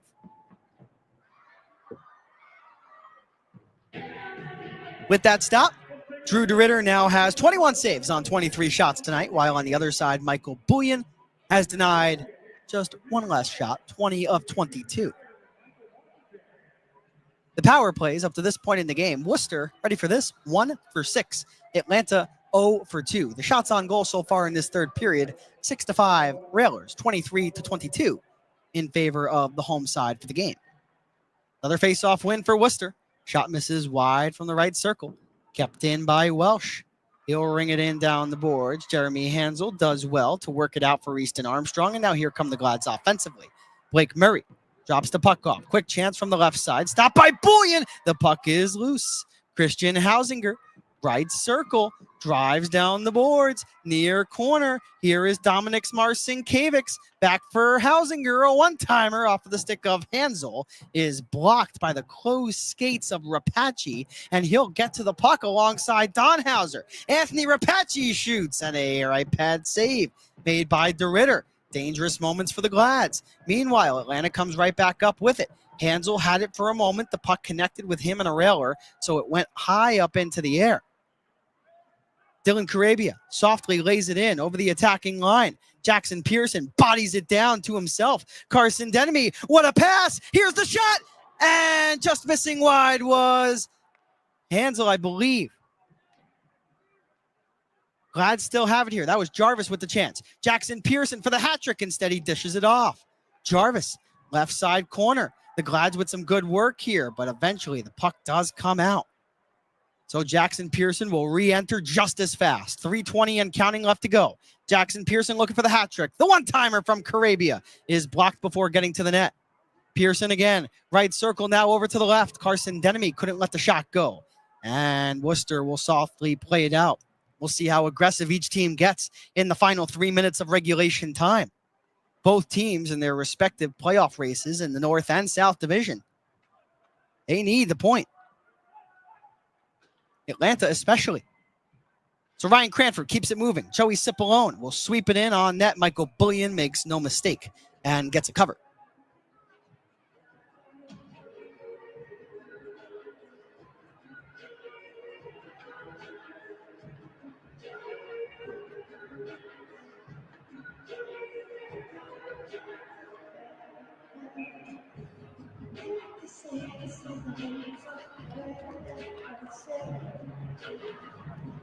Worcester has played 11 overtime games this season. They have 5 wins in overtime, 2 losses in overtime, no shootout wins, and 4 shootout losses. The 4 shootout losses are the most of any team in the ECHL. Of note, to keep in the back of your mind. So Cole Donhauser skates in, looking for the game winner, and DeRitter makes the save. The net comes off its moorings behind the Gladiator netminder, and we get a stoppage with 2:36 to play.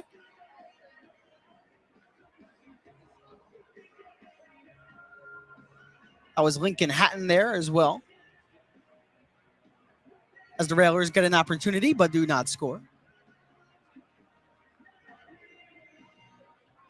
Hi, Jason. We do not show play on YouTube, unfortunately, due to the ECHL's exclusive streaming partner, Flow Hockey's regulations. We are not allowed to show on-ice play, but we're bringing Atlanta Gladiators hockey to YouTube, showing the commentator and other graphics throughout the broadcast to elevate the user experience. So we hope you enjoy and we hope you stick around. Here's a quick save made by DeRitter.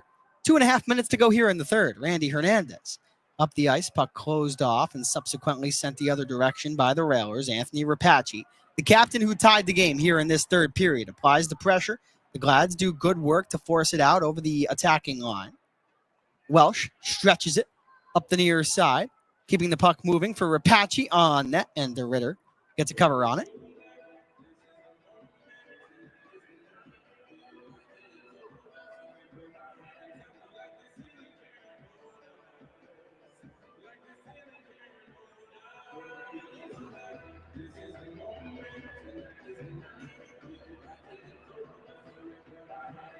Anthony Callan relaying instructions to his teammates. He'll take the faceoff in the near dot to the stick side of Drew DeRitter. 2:09 to go here in regulation time. Liam Gotimer here with you. So off of the draw. Riley Janelle, number 9, fights to maintain possession of the puck. Mason Klee skates into it and lets a snapshot go, denied by the blocker of DeRitter. So Janelle. Near side boards. Easton Armstrong has it for the Glads. He'll lay it softly across, and now moving his feet quickly is Christian Hausinger. Michael Bouillon out of his net. He moves it over to the right wing side, now into the neutral zone. Blake Murray right next to the Worcester bench, right on it, and he'll fire it from outside of the blue line on net, and Bouillon will get another cover. Each goaltender exchanging covers, not wanting to be too aggressive in the final 93 seconds of regulation play.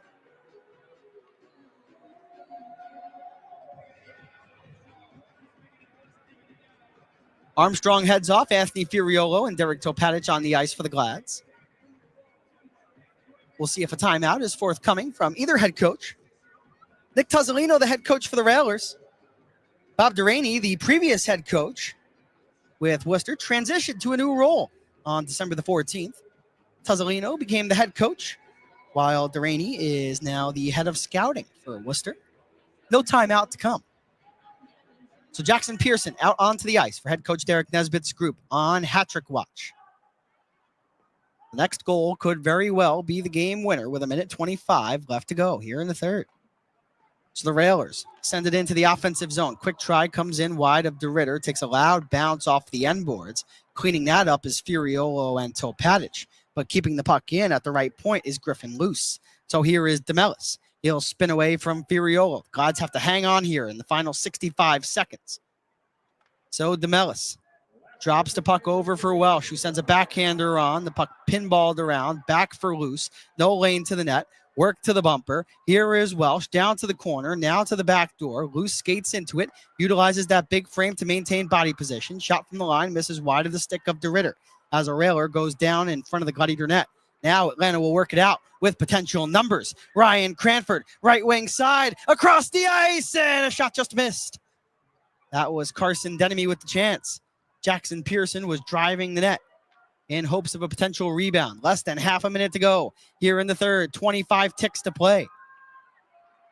That line loses the board battle, so now Worcester will skate out cleanly. Welsh will float it in outside of the red line, but on net, so DeRitter stops it with his goal stick.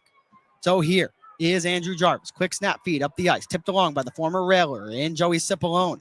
Cutting to the inside is Randy Hernandez. Cipollone has it. He turns at the dot, looks to let it fly. The puck hops into the air. Sharp angle chance as Atlanta looks to bank it in off the back of Bullion. Is unsuccessful. And we are headed to overtime tonight.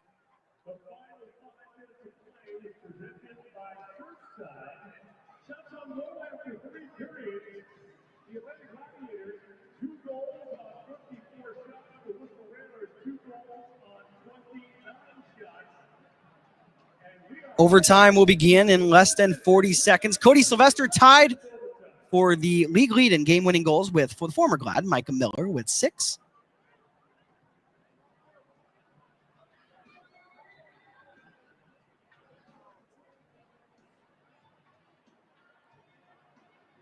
So the Glad's OT winners this season. Blake Murray scored the first overtime game-winning goal against the Jacksonville Icemen, a 3-2 victory. Eric Neely scored the overtime game-winning goal against the Greenville Swamp Rabbits on December the 27th. A 6-5 win for Atlanta that night. Those 2 goals accounting for the only 2 overtime winners for Atlanta this season. Atlanta in the extra session playing in their 10th game. 2 overtime wins scored by Murray against Jacksonville and Neely against Greenville. As I mentioned, 3 losses in overtime, 2 wins in the shootout and 2 losses in the shootout. Both wins in the shootout this season have come against the South Carolina Stingrays. So let's do it. Now, it's time for overtime. And your Sun XL starters for the Glads, Blake Murray, Derek Topatic, and who is that on the far side of the ice? Murray gets kicked out of the dot. So Randy Hernandez will spin around, show me his number, and now we'll get the 3 players on the ice. Drew DeRitter remains in between the pipes. For Worcester, they will open up with number 33, Lincoln Hatton. Cole Donhauser, I believe, out there as well. Matt DeMellis there. Not Hatton, excuse me. It is DeMellis who will take the draw. So overtime, set to begin. DeMellis against Murray, and Murray wins it back. A solid start for the Glads. Puck possession key in overtime. So the puck to Drew DeRitter's left. Glads receive pressure in the corner as 2 railers looking to take the puck away. Randy Hernandez, quick feed. Here's Blake Murray, already with an overtime game winner this season. Across for Hernandez, just past his outstretched stick. And now Worcester has possession of the puck right back. 6:35 left to go in OT, 25 ticks into the extra session. Here come the railers. This is DeMellis, number 37. He'll peel back. Matt DeMellis turned pro following 5 collegiate seasons with Northeastern. 11 points in 32 games with Worcester this year. Here's Anthony Rapace, the captain, who tied this game. He goes sliding into DeRitter.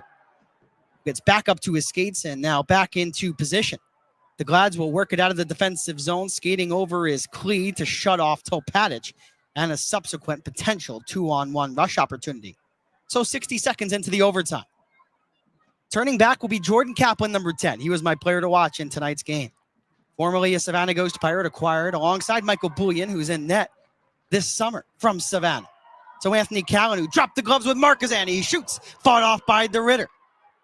Callan turns mid-slot, holds onto the puck now, right circle, fires on, blocked by the Glads. And here comes Atlanta for the win. Jeremy Hansel waits, shoots, save, rebound, and the puck hopped high over the cage. Hansel was with Carson Denemy. Now it's Denemy who spins in the corner, has the puck. To the top, Joey Cipollone. Cipollone drives in, a backhander flung just wide of the stick side of Bullion. Let me know in the YouTube live chat before this game ends who's scoring the overtime game-winning goal. I'm picking Joey Cipollone. Here is Cipollone with a takeaway. Cipollone across, Sylvester shoots, save made. And a backhander deflected off of the skate blade of Bullion and right back into the defensive zone for the Glads. Quick pass. Sylvester skates in. He hit the post. Oh, Cody Sylvester hits the post, trying to find the game-winning goal. And now Worcester skates up with the puck. It's a 3-on-2 potentially. Riley Janelle weaves to his left. He shoots. Saved by DeRitter. A back and forth overtime. Now it's Atlanta's chance on the offensive side. Sylvester floats it ahead. Picked off at the red line. Janelle works in. He's tripped down. The crowd wants a penalty. They're not going to get one. The fans at the DCU Center incensed. Anthony Furiolo now receives pressure from Rapace. He's ridden into the near corner. Now Furiolo might turn over the puck here, but Easton Armstrong comes over to help out. And here comes the first-year pro. Easton Armstrong walks in, drops the puck back. Connor Galloway had it for a moment. Now Armstrong in the corner, fights off his man. Galloway, the Sugar Hill, Georgia native, he will peel back into the neutral zone, realizing he has 3 minutes and 45 seconds left to play. A lot of time left to go in a 7-minute 3-on-3, halfway through, just about. Derek Topatic skates in. The Glad's midseason all-star around the net, falls down to the ice, remains in possession of the puck. And Connor Galloway will again go back into the neutral zone, now into his own territory. Allow for some time and space and for the Gladiators to get set up again. Blake Murray already with an overtime game winner this season, but Galloway was in ahead of the play offsides, and we have a stoppage. The right call made by the linesman. That was close. You don't want the game winner scored on that play when it was clearly offsides. We've got some messages. Mark Joss says Sylvester scoring the overtime game-winning goal. Buzzy says Cody. Teresa Newman says Galloway. I say Joey Cipollone. It's Blake Murray and Randy Hernandez out there for the Glads. And one defenseman waiting for the puck to come to him, but it never does. The Railers win it cleanly. So here we go. Connor Welsh, who scored the game-winning goal on Wednesday, 4:58 into the third period. He's got a man. It's Kaplan. He's tied up at the left point, but Welsh still has it. Pressured. The Glads have the puck, and it's a 2-on-0. Randy Hernandez, saved by Bullion. Hernandez back out for Murray. He dips to the backhand. The Glads had a 2-on-0. It was Hernandez and Hansel. Meanwhile, Murray's high riser misses the cage. Really the right play there by Hernandez. You have a chance at a breakaway, go in all alone yourself, and Hansel wait behind just in case the rebound came. And the rebound, unfortunately, went to the side of the net.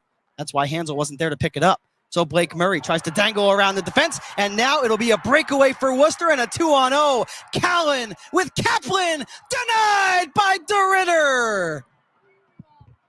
Each team trading 2-on-0 rushes, and each goaltender comes up large. Mason Clee for Rapace, right circle, stopped by DeRitter with the stick.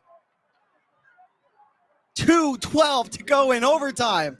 Oh, baby, what an extra session this has been.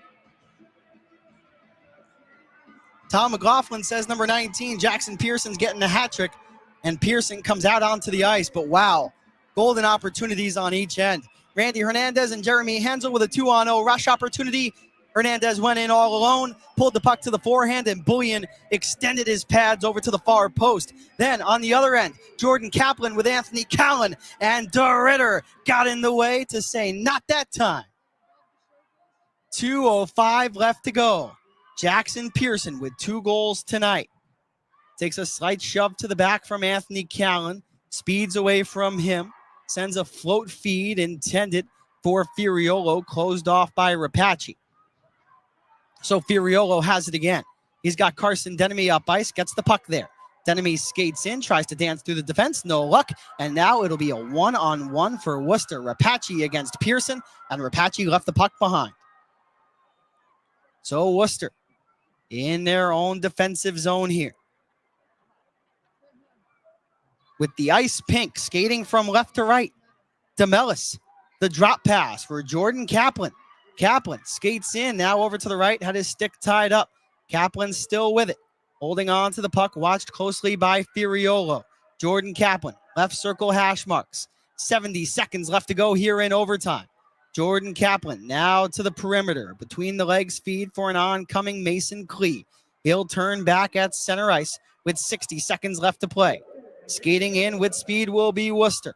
Left wing side, turning back is DeMellis. Now cuts to the inside on Pearson. Wraps the puck around the net. DeMellis still with it. High slot, shoots, missed the net. And DeRitter comes out and holds on to that puck with the glove.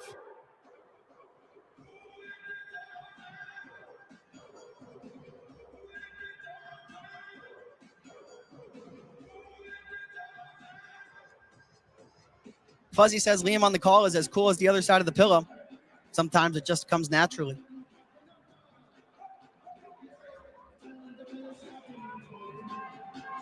It's been the time of my life calling games for all of you over the last 2.5 years. Anthony Callan comes in, wins a face-off right back. Here is Anthony Rapace. He's shut down by Derek Topatic, but he turns it over. Rapace for the win, and DeRitter with the glove. How about one more time, baby? Now the Glad's on a 2-on-2 rush. Cody Sylvester, number 16, for Joey Cipollone, and he leaves the puck behind. Now Rapace, 22 seconds left to go. For an oncoming teammate, this is Welsh, the defenseman. Back for Rapace, doesn't like his angle. 15 ticks to play, but a poke check for the Glad sends it all the way on net. So Worcester's netminder, Michael Bullion, plays it away, nearly into the grasp of Cody Sylvester. That would be one way to end the hockey game. Meanwhile, Callan skates in, shoots, scores! Anthony Callan with a game-winning goal with 0.1 seconds left to go on the clock, and this game is over. A buzzer beater goal in overtime for Anthony Callan, and that's the game. The Glads have lost in many heartbreaking, or have had many heartbreaking defeats this season.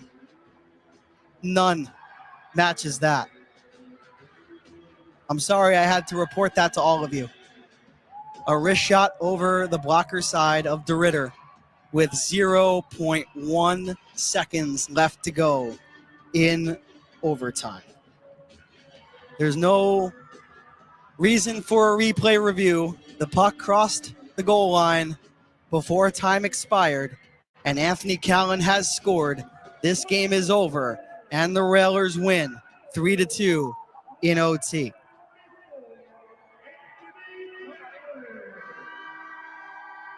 Wow, oh wow. I haven't seen a shootout out here all year. Why do you think that Callan ripped it? What a shot. That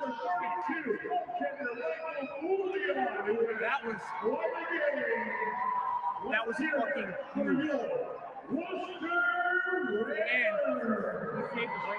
So, with the victory, the Railers improved to a record of 20-19-2-4. They earned both points this evening. They now have 46 points, while the Gladiators in the overtime loss fall to 19-22, 4-2. They earn a point in the South Division standings. They now sit at 44. Anthony Callan scores the overtime game-winning goal, his 13th of the season, coming at 6:59 of the 7-minute overtime. Connor Welsh gets the primary assist, and how about that? The goaltender, Michael Bullion, gets the primary helper. Bullion in the victory makes 25 saves on 27 shots, while Drew DeRitter in the loss for the Glads denies 33 of 36. Atlanta's power play went 0 for 2. Worcester's power play went 1 for 6. The shots on goal in the overtime were 7-3 Worcester, 36-27 Railers for the game. For the final time, the Glads lose by a final score of 3-2 tonight in overtime. Atlanta looks to salvage one game of the 3-game set against the Railers tomorrow when the club takes on Worcester on the road for a 6:05 p.m. puck drop. I hope all of you will join me and the rest of the Gladiators front office staff at the Aloft Hotel in Lawrenceville for the coverage of tomorrow night's contest with, once again, the puck expected to drop at 6:05. I'm Liam Gotimer. Thank you so much for joining me on this edition of Atlanta Gladiators Hockey. Until next time, stay safe, stay well, and as always, this most importantly, go Glads.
Oh, nice.